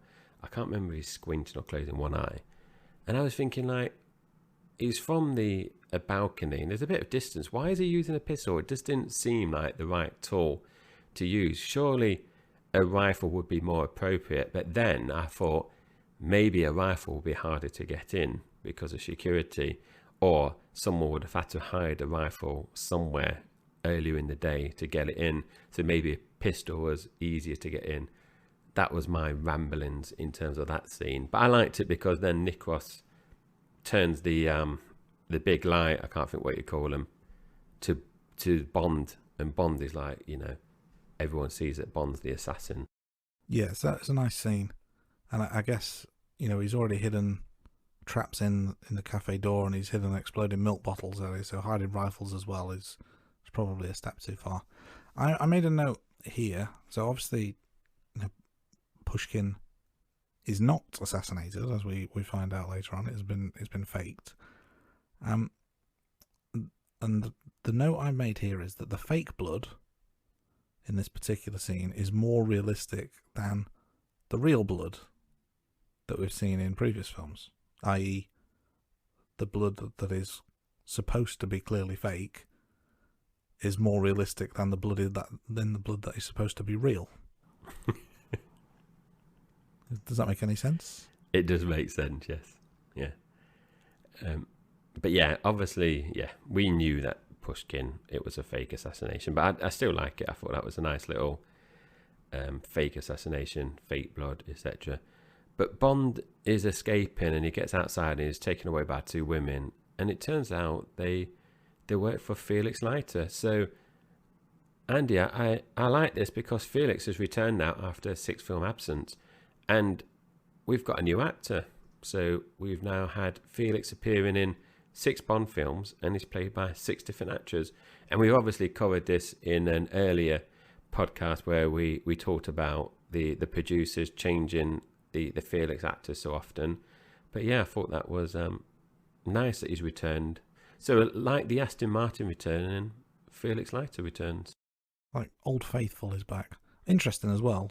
At this point, we've had more Felix Leiter actors than Bond actors. Yeah, we have. And may that continue. Well, it will do, won't it? So Koskov takes a phone call and he looks worried, so the camera kind of zooms in, and we later find out that the phone call was from Kara. Yeah, we see Bond goes back to the room where Kara is waiting for him, and Bond is poisoned by, I think it's by a martini, isn't it? Or supposedly a martini, so that she's prepared for him. Yeah, I think it is a martini. But soon as that scene was happening, the missus said, "Oh, I bet that's poison." And I thought, oh, yeah, it may be. I couldn't recall that. And then obviously it turns out it is poison. And then Bond is trying to say something, isn't he? But then obviously he passes out. Yeah, he's starting to like slur his words and then passes out. He's then taken by ambulance to an airfield, and the guards check his passport at this point, and the passport reads Jerzy Bondov, which you've noted is a very lazy alias, and I completely agree with that. It's quite cute in a way that it is, but it is lazy. It's not very original, is it? It's almost as bad as when Roger Moore is James St. John Smythe or James Stock. It is, but the missus picked that one up, Andy, and I said, really? So we wound it back, and you know, when it zooms in on the Finny Bob, the passport, it read that, and yeah, we just thought, oh, that's quite funny. That is, like you said, it is quite cute. One final point around this particular section of the film: Bond now has a clear knowledge of animal anatomy. There's a heart being transported, and he tells Cara that it is an animal's heart rather than a human heart. So add animal anatomy to the list of subjects that Bond is an expert in. If Bond ever went for another job, his CV would just be massive, wouldn't it? You know, when they told us when we were younger to limit your CV to 2 pages, you couldn't imagine Bond doing that, could you? With all his other like Oriental languages, his depth of knowledge on different types of alcohol, butterflies, moths, etc. Skills and interest will be the main section of his CV, that's for sure. We now get to Afghanistan for the first time, actually, in this movie so far. So we get to Afghanistan, and Bond arrives in Afghanistan. And we've had this before, Andy, where a scene happens, and then it's darkness. So Bond is taken to the prison. So this is happening like within minutes of each other. So Bond is landing in Afghanistan. Bond and Cara is taken to the prison cells. But before Bond is put in the cell, he managed to fight the guards and escape. And then when he escaped, it's darkness. So that's all happened within minutes. It's not like they've gone somewhere else, or he's been in the cell for a bit, so some time might have passed by and he escapes. He's not even got into the cell and he escapes, and then they come out and it's dark. Yeah, maybe the sun sets very quickly in Afghanistan, or maybe he spent hours in central booking or something beforehand. But yeah, it's a blatant continuity error. Maybe that's where we should have discussed it earlier, but certainly an error of sorts. I did have a question around this point though, and I don't know if this is something that I missed in the detail, but there is seemingly a random prisoner in the vicinity, and Bond passes him the keys so that he can escape. And it just surprised me that Bond would show that sort of compassion to a stranger, or someone who is seemingly a stranger. But as we find out, it's lucky that he did it. It didn't, at the time it happened, it felt a little bit out of place. But we'll hold that thought, shall we? When I saw your comment here, I thought about that, and I thought, well, what's that saying? The enemy of my enemy is my friend, or something. Well, I don't know if it applies, but I'm basically thinking, if he's in prison for a reason, then he'd probably do more damage if he's out, or even if he's a distraction. Like, he might run one way, and if you go the other way, even if he dies, you know, he's distracting the guards. That was my logic. Yeah, I can buy that. Knowing my luck, if we was caught in prison and we released someone, there'd probably be a serial killer, Andy, and kill us. Yeah, someone who takes a real pleasure in killing podcast superstars. Bond discovers that Whitaker and Koskov are paying diamonds for a large shipment of opium, which would turn a profit within days if it's distributed in the US. So they continue supplying the Soviet with arms. Later we see Bond and Cara escaped, and they're helped by the local Mujahideen. And Bond makes some quip to Cara about how they will save you for the harem. So the locals help Bond and Cara infiltrate the airbase, and Bond plants a bomb in the back of the cargo airplane, which is transporting the drugs. But Koskov recognises him, so Bond is just about to leave the aircraft, and he comes face to face. So Bond ends up hijacking the airplane while the locals are attacking the airbase. We also see, so my wife liked this bit, so we see some bare bombs then of some men. So I think that's a bit of a first for the Bond franchise so far. And the wife commented to say it's about time that the franchise showed some male nudity for a change. I think it's quite disgusting that men are used in such a way, their sexuality, and is just being Objectified. They're being objective. That's the word. Yeah, they're objectified. It's not on. That's what I live with, Andy. That's what I have to tolerate. I'm always being objectified, if only. So we also another bit there. So this is where the wife has had lots of comments in this film. So you can tell she was really engaged and enjoying it. She wasn't asleep or on a phone. So she did comment on this one where Koskov is driving a car and it crashes into the plane, but then initially it blows up, doesn't it? There's quite a lot of flames, and you think, oh, that's the end of Koskov. But then he survives, and then it's like, she said, how did he survive that? And I was like, oh, I don't know why. It's a valid question to which I have no answer. Let's continue. We're getting close to the end now. Milivoj at the last minute joins Bond in the airplane takeoff, and she assumes the controls while Bond leaves to defuse the bomb. We find out that Nikros is stowed away on board, and he attacks Bond. And Milivoj accidentally opens the cargo door. Bond and Nikros are sucked out, and the cargo net that's kind of holding the opium in place, they're fighting on that. And this is where Nikros drops to his death. So he's left hanging from Bond's boot, and I think it's pretty cool that the way that Bond just cuts his bootlaces and Nikros drops to his death. It's quite a nice scene, and he finds the bomb, defuses it with 2 seconds left on the fuse. It's amongst a slew of bags. But I think this whole sequence is quite good. I think it's quite a nice, high action, high octane portion of the film. I think it's at this point it starts to pick back up again. And this whole bit, with the plane and the attack on the base was my favourite scene, Andy. I agree. I think that whole bit was definitely the highlight for me. Yeah, in my original notes, just to give you some inside baseball, I just stopped writing because I was starting to get really bored.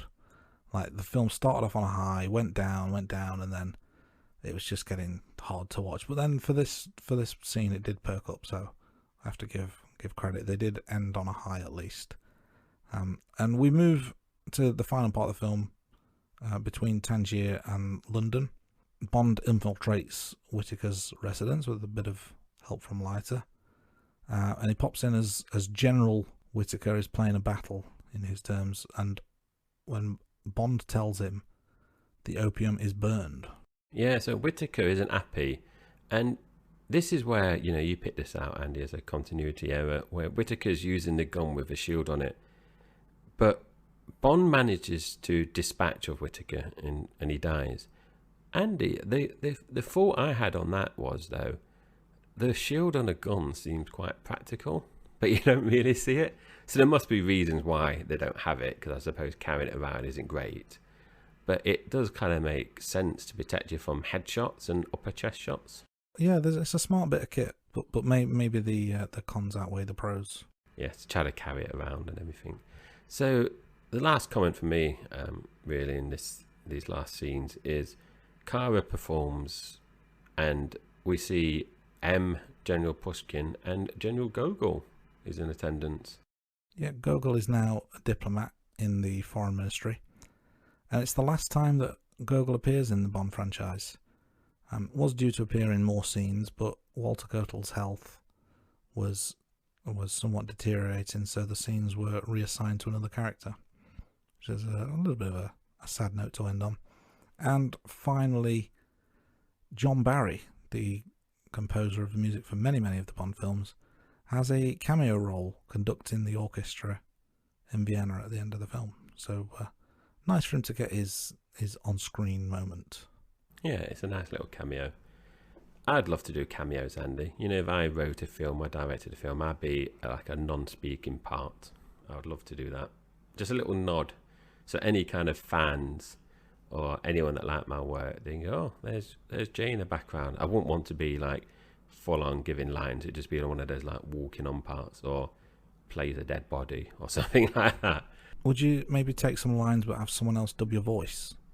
Like we saw in the early Connery films, particularly with the Bond girls, where Nikki Van Zyl seems to do every Bond girl. Does her voice, I mean.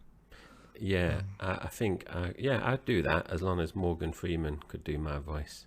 Morgan Freeman would suit you. Yeah, Yes. definitely. Yes, the voice of God. I'd go with a Tom Hanks, very authoritarian, respectful. That's the film. The Rain Room. This is the 60-second review by James Bond Superfan.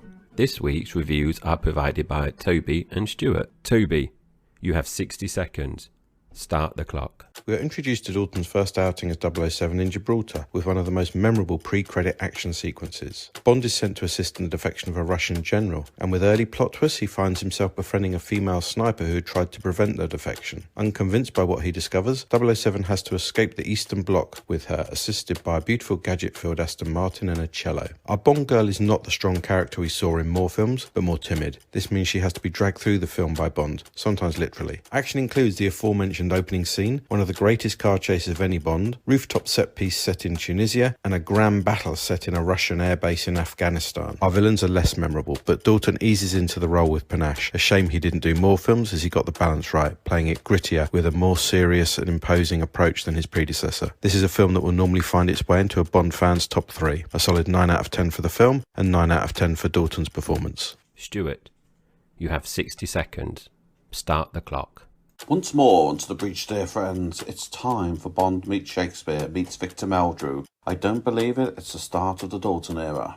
007 is tasked with safely extracting a defector while someone who looks suspiciously like Gail Platt from Corrie tries to kill him. It's a whole new edgy world for Bond. From henchmen with exploding milk bottles, the dwarf from Lord of the Rings replacing the bald guy as head of Russian espionage, and even Moneypenny's updated to be a younger woman who loves Bay Manilow. How contemporary for the 80s could you get? Sadly, Barry doesn't do a Bond version of the Cobra, but we get a high energy song from Aha. So hey driver, if you're looking to go to Eastern Europe, Harrods, Morocco, Afghanistan and back again, and you like a man who's far more serious than Sir Roger, but happy to ride on a horse in full Afghan gear chasing a plane, then this is for you. It's got some good ideas, but don't set your hopes up way too high. 2 exploding milk bottles. A big thank you to Toby and Stuart for recording this week's 60-second review by James Bond Superfan on The Rating Room. The Rain Room. Let's get into our usual segments that we do each week. So I'm going to kick off here. So this is the one-liners and quotes. So, Andy, I've got a big one here. So I didn't think this one through. So this is Bond and Linda. So this is at the top of the film, the beginning of the film, the opening sequence where Bond and Linda interact. So Linda is talking on the phone and Linda's saying, "It's all so boring here, Margot. There's nothing but playboys and tennis pros. If only I could find a real man." This is where James Bond lands on a boat with a smouldering parachute. And he says, "I need to use your phone." So he texts it and says into it, "Should call you back." And Linda goes, "Who are you?" "Bond, James Bond." And then he says, "Exercise control, 007 here. I will port in an hour." And Linda says, "Won't you join me?" And Bond goes, "Better make that too." Another scene later on is between Bond and Koskov, and this is where Koskov is escaping via the pipeline. And Bond says, "Relax, Georgie. Our engineers have spent months perfecting this." Koskov replies, "How many times have you done this before?" Bond says, "You're the first." And then he fires him down the pipeline into Austria. Yeah, that was a funny scene. This next one for me is Q and Bond, and Andy kind of touched on this earlier on actually with the key ring. So Q says, "We packed the finder with a highly concentrated plastic explosive sufficient to remove a door of any safe. It's magnetic. The actuating signal is personalized." And then James Bond goes, "What's my code?" And Q goes, "Most appropriate, a wolf whistle." And finally, we get a bit of wordplay between Bond and Moneypenny. Bond says, Moneypenny, be a dear. Ask Records to monitor Czech publications and news services. See if they can find any mention of a woman cellist at a conservatoire in Bratislava. Moneypenny replies, I didn't know you were such a music lover, James. Anytime you want to drop by and listen to my Barry Manilow collection. Yeah, that's another little funny one. So the next regular feature that we do is the book first movie, and I suppose the listeners that are really familiar with James Bond are aware of this already. So The Living Daylights is based on a collection of James Bond short stories called Octopussy and the Living Daylights, and we did touch on this, Andy, didn't we, in the Octopussy episode as well, about it being a short story. So in the book, the short story takes place in East Berlin, whereas obviously the movie takes place within the USSR, which has the sniper scene. And also in the movie, Bond defends defector Koslov. However, in the short story, Bond is actually defending a fellow agent called 272. Also in the story, Kara's character is called Trigger, and she serves as the main antagonist. And Trigger is also a much more skilled sniper than Kara. But also the pipeline escape route isn't featured in the short story.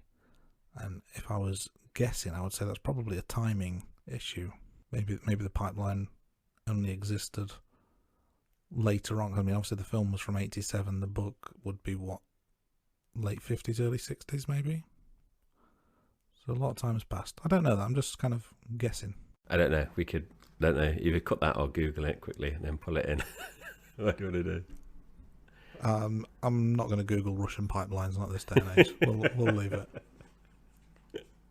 But Jay, let's lighten the mood. Do you want to hear one of my famous James Bond jokes? I want to listen to your infamous James Bond jokes. So I tried shoplifting a James Bond DVD once, but the security guard scared the living daylights out of me.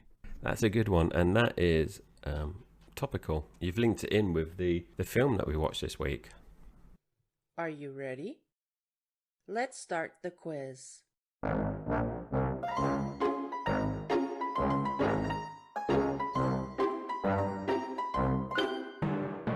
Our regular listeners will know about this, so just to recap for any new listeners, this is where I pose Andy four statements. 2 are correct and 2 are incorrect. So from memory, last week, Andy, you got 50%. Correct me if I'm wrong. I believe you are right. So you'll be looking to get maybe 100% this week. So I pulled together 4 statements. So are you ready? I am ready. Let's do this. Okay. The first statement is, Prince Charles visited the set of The Living Daylights and was allowed to press the button to set off the Ghetto Blaster rocket.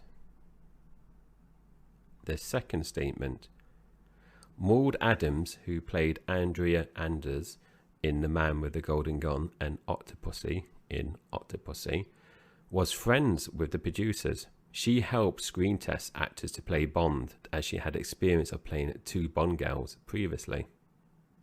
The third statement, Timothy Dalton didn't perform any of his stunts in The Living Daylights due to a contractual commitment with the West End production of Antony and Cleopatra, where Dalton was due to play Mark Antony on stage after filming wrapped for The Living Daylights.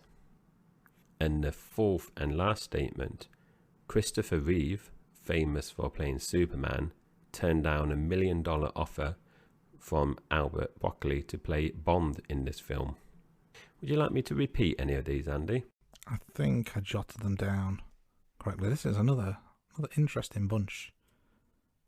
One where I think any or all could be true. So you've outdone yourself again here. You're really setting the bar high. I stay up late pondering what questions to fire at you, Andy. I didn't do a Maurice Binder and just prep it and pull it together within 20 minutes of going live, I promise. That's good to know, and your hard work here has paid off. But I'm going to go with what I'm hoping gets me to the 100% mark, and I'm going to say that the fact about Dalton not doing any stunts, I think, is false. I think you've put that in as a bit of a red herring, because I know that Dalton is a classically trained actor, very known for his stage performances, so certainly believable that it would be asked to not do any stunts, but I don't believe it. I think he must have done at least a few. So I'm going to say that statement is false. I'm also going to say that the Maud Adams statement is false as well. I can't see her being involved in Bond films without being on camera. So I'm going to say that Prince Charles did visit the set. I'm going to say that's true. And I'm going to say that Christopher Reeve was offered the part of Bond. Well done, Andy. You have got 100%. So Prince Charles did visit the set of Living Daylights, and it actually used the version where he pressed the button in the film. So I wonder if he got credited for that in the credits. I don't know. Maud Adams, she, I did try to throw it there. She's had experience, and she did appear in a third film uncredited, where she was in the airport from memory with her then partner. And yes, I did try to throw it. So Timothy Dalton was playing Mark Antony in Antony and Cleopatra, but from memory, he either played that part before or after this film, but I can't remember. It wasn't directly afterwards. So interestingly, Andy, as well, your favourite scene at the beginning where the whole car chase and Dalton on top of the car and everything. Apparently Dalton did his own stunt there on top of the Land Rover. Interesting, yeah. It was a good scene. I'm just looking up the Prince Charles visit to the set, and there's an article on mi6hq.com where it talks about in December 11th, 1986, Prince Charles and Princess Diana visited the set. But the main talking point they have here is that Princess Diana broke a bottle over Prince Charles' head. So they had the stunt bottles, with the sugar glass, and there's a picture of her smashing a bottle over his head, which is that's quite good. I like that. I wonder how much she wished that was a real bottle. Imagine that snuffing the future King of England if she swapped it. And it was like a film accident, with props, as we've had in the last year with Alec Baldwin and stuff. Oh, could you imagine? Yeah. Or if she said, after that didn't work, have you got any stunt bricks lying around that maybe I could have a go with? Or she, in the future, when she divorced Charles, she then walked up to audition for a Bond girl. We will never know, will we? What would be a Bond girl name? It seems in a bit of bad taste, this, but let's carry on anyway. Princess Diana as a Bond girl, what would be her name? Would there be some kind of royal connection, or would you go down a really smutty route, like the Pussy Galore type name? I don't know. You could definitely put in princess, I think, but I don't know how you would wordplay it. But you could definitely as a because we've had Prince Kamal Khan, haven't we? As I know he's not a Bond girl, but as a villain, so you could do some kind of royalty villain Bond girl, couldn't you? Wordplay. Yeah, you could. I know it's not a name for a Bond girl, but she could be Diana the Day. Yeah. I'm here all week, folks. So, well done, Andy. That's 100%. I must go back to the drawing board. I must do more prep on this quiz. So I'm just marking it down, Andy, because I've got a little spreadsheet here where I'm logging your stats. So at the end of the season, we can go through, and we're going to do a little end of season episode, aren't we, Andy, where we kind of just talk about some bits before we move on to season 2. Yeah, that's when you can present me with my trophy for coming first place in the quiz. Maybe it could be a golden trophy, or it could be in the shape of an eye, so it could be a golden eye. Or it could be a finger trophy, one finger because I'm number 1, a gold finger. So some things to ponder there for you. What I do, I will send James Bond to Harrods to pick it up for you, mate. You don't look impressed. He's going to replace it with champagne, isn't he? He got the shopping list wrong. Well, Now, you won't be getting Smallbone. champagne. It'd be more like White Lightning or something. We don't have a budget for champagne. Now, if any listeners out there want to send in cash so that Jay can spend it on a glorious golden trophy for me, feel free to do so. The Rain Room. Let's move on to our rankings. So, this is... I like... It's hard, Andy, because I like talking about the film, but I also like looking at the rankings. When we share our rankings before we kind of start recording this, I always look through, like I said before, some of them like your Bond girls, the rankings in terms of the movies, the villains. So I do like looking at where we place various films. So as usual, I'm going to kick off with run times, kill count, and martinis. So as I've stated earlier on in the podcast, James Bond had 13 kills in The Living Daylights, and that puts him firmly in number 6. So he is 2 under Octopussy and 1 above Andy's favourite, Moonraker. So Timothy Dalton has been in 1 film and he's got a 13 kill, which obviously means 13 average. That's a strong entry for Timothy Dalton. It'd be interesting to see how many he does in A License to Kill, because you could argue with the name of that film and thinking back, is he going to do more kills than 13 in his second Bond and last Bond film? As Andy mentioned at the top of the pod, 2 hours, 10 minutes. So that is joint 4th with Thunderball. So as Andy's mentioned before, that is very consistent now. Each of the films are over 2 hour mark, and On Her Majesty's Secret Service still is out there at 2 hours 22 minutes. Will that ever be beaten? And lastly, before I pass over to Andy, is the martini watch. And as Andy mentioned, yes, Bond does drink a martini, and as he mentioned earlier, it is explicitly mentioned shaken, not stirred. Yeah, thank you, Jay. Next up is the introduction of James Bond, and only 7 minutes 24 seconds for this, which is actually the 3rd quickest of all the films where the introduction is made. And I'm looking at the list of the quicker ones. There's 1 minute 30 for Diamonds Are Forever, which was the reintroduction of Sean Connery, and 4 minutes 25, which was the introduction of George Lazenby. And here we have at 3rd quickest the introduction of Timothy Dalton. So I think that's quite a nice little consistency there between, when a new Bond comes in, with the exception of Roger Moore. It seems to be that they need to introduce themselves very, very quickly. And even going back to Dr. No, 7 minutes 40 seconds, so that's the 4th quickest, which was the first time for Sean Connery. So new Bond comes in, James Bond is said very early on, seems to be the pattern. We have no hat throwing and no hat wearing this time around. And as mentioned earlier, we do have a return of Felix Leiter. So for the first time since Live and Let Die, actually. So since Roger Moore's first outing, we get the return of the Felix Leiter character. And as Jay mentioned, the 6th, different actor to play the role.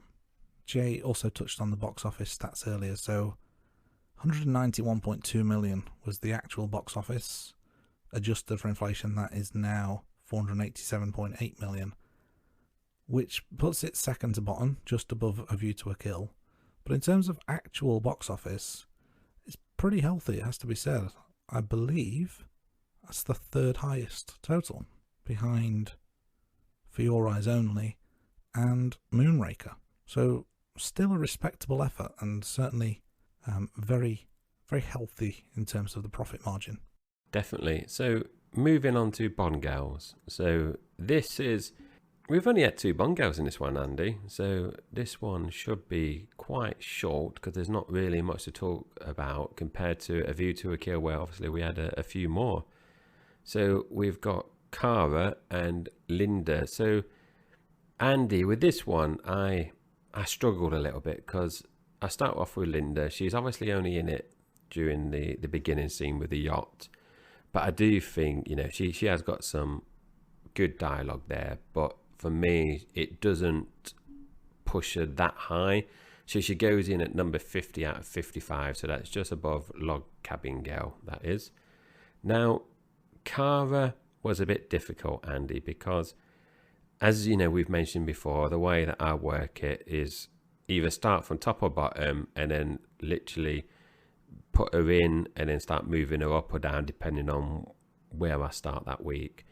And for me, I struggled here because I was thinking, so I don't think she was as good as Fiona in Thunderball, but then I think she's probably slightly better. I think that she's probably slightly better than Andrea Anders in The Man with the Golden Gun. So I've put her in a respectable 20th. So I don't think she's the strongest, but she isn't the weakest. But I think, like you've touched on, Andy, she's supposed to be in love with Koskov, but then she falls for Bond, but she falls for Bond quite quickly. So that does put me off a bit. So a respectable 20th.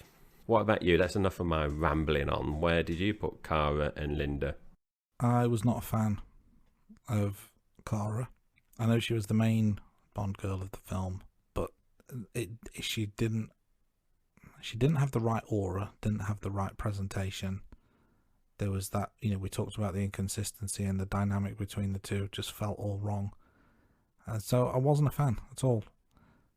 So we've got 55 in the list. Cara comes in at 39 for me, just below Mademoiselle Laporte and just above Miss Caruso. Didn't do it for me at all. And Linda, bit part player, no real input other than the one scene where she, for lack of a better term, she's just there as eye candy. So she comes in at 48. Nothing really to her part. She's there. Yeah, and I think without going through the whole list, Andy, I think we've said before, there's usually one standout Bond girl, isn't there? And then there's a couple kind of supporting Bond girls, whereas this film, it didn't feel like there was a standout.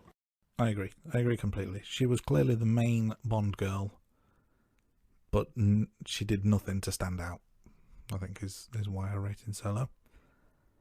Let's move on to the theme song. So Aha provided the song The Living Daylights for the film of the same name. Solid effort, good song, not quite up to the level of what we've seen recently. So for that reason, I've got it in at number 7, just below For Your Eyes Only by Sheena Easton and just above You Only Live Twice by Nancy Sinatra. So solid mid-table position. A good song though. What about you, Jay? Yeah, I do like this song, Andy. And again, I struggled with this one. This did involve me listening to the Rating Room Spotify playlist that you pulled together. And I was listening to this one back to back with For Your Eyes Only because I couldn't quite place. So For Your Eyes Only is number 4 and I'll put Living Daylights in at number 5. But I had to listen to both the songs back to back a few times to think, does it warrant going in number 4? Because for me at the moment, A View to a Kill by Duran Duran is out there. And then I've got Diamonds Are Forever and Goldfinger are very close, number 2 and 3. And then it drops down to For Your Eyes Only. But then I did think For Your Eyes Only is a better song. I enjoyed listening to that one a bit more, even though The Living Daylights is quite different to the other kind of songs that we've had. I know it's similar to Duran Duran, but there's a bit of a new direction. So I do like how they mixed it up. So a respectable 5th position for Aha. So moving on, we've got the opening credits, and obviously I mentioned earlier on at the top of the podcast what was included. So I'm not going to go over that again. So I'm just going to say Living Daylights goes in at number 6. So again, I think, it's out of the 15 films, that is just above midpoint. But for me, it doesn't warrant anything better than 6th place. It was slightly above A View to a Kill, which obviously was last week's episode, so that's in number 8. So a respectable 6th position, Andy, for me. What about you, Andy? Where does it fit with you? For me, I was a little bit disappointed by it. There's nothing to make it stand out from anything else. Is again going back to what I've said about previous ones. It was feeling a bit laboured, a bit lazy. So I've got it in at number 10. just above Diamonds Are Forever, just below For Your Eyes Only. It was kind of, it was a bit paint by numbers for me. Just nothing special at all. It'd be interesting to see, Andy, because obviously you mentioned at the big earlier on in the podcast that Maurice Binder, as you know, this is the last time. So let's see where License to Kill comes in with someone different. Yeah, I'm trying to think if there will be a marked change in direction, because from the top of my head I can't really remember. So I'll be interested to see where it goes from here. Moving on to villains. We've got 3 villains of the piece here. We've got Koskov, we've got Whitaker, and we've got Nikros. And for my rankings, I've got those 3 in that order, spread out amongst the table. Now, not a lot to choose between any of them really, and on the whole, I would say slightly disappointing. No real strong antagonists.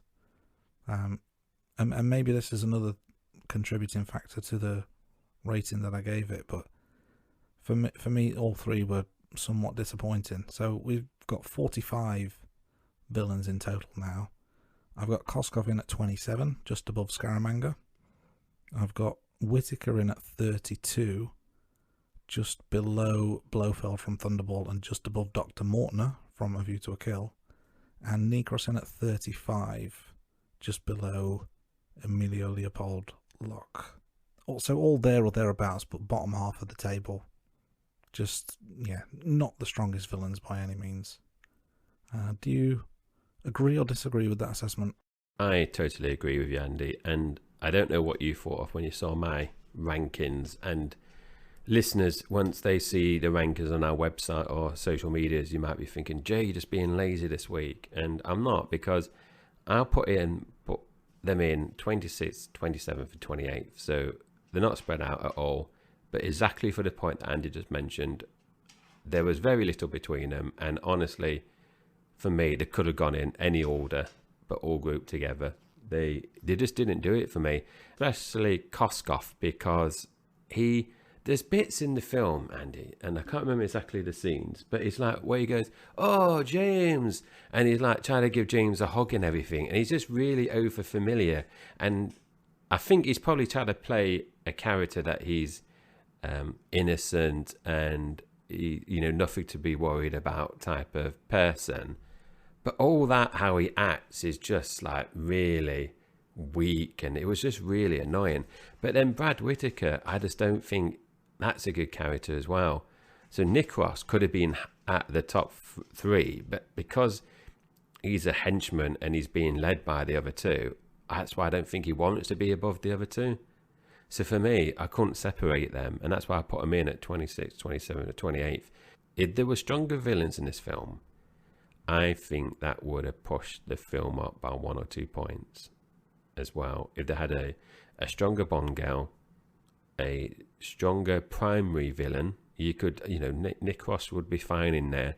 But if they had a villain that was easily in our top 10, 15, for me, that probably would have pushed it up to a 7. And if they had a different Bond girl, this might be being a bit harsh, that could have been started pushing it to 8 with the grittier theme of the Bond film. But it was just let down by the Bond girl and the villains for me.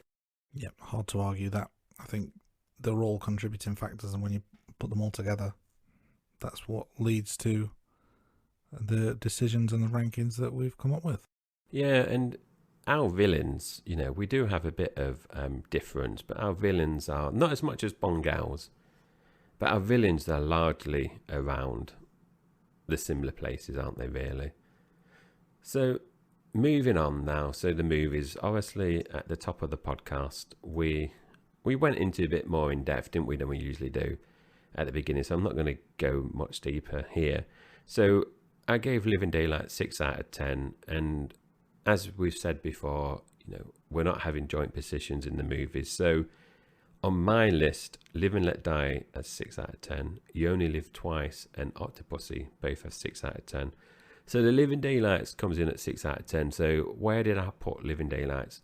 And for me, it was the weaker out of the other films I just mentioned. So Living Daylights goes in at number 11. So that is one position and 1 point above Diamonds Are Forever. So out of the 15 films so far, I put Living Daylights in at 11. Andy, where did you put The Living Daylights? So the 5 out of 10 put this in the same territory as Diamonds Are Forever and The Man with a Golden Gun for me. And I've decided that that Living Daylights is sandwiched between the two. So it comes in at number 13 of 15. Just above The Man with the Golden Gun, just below Diamonds Are Forever.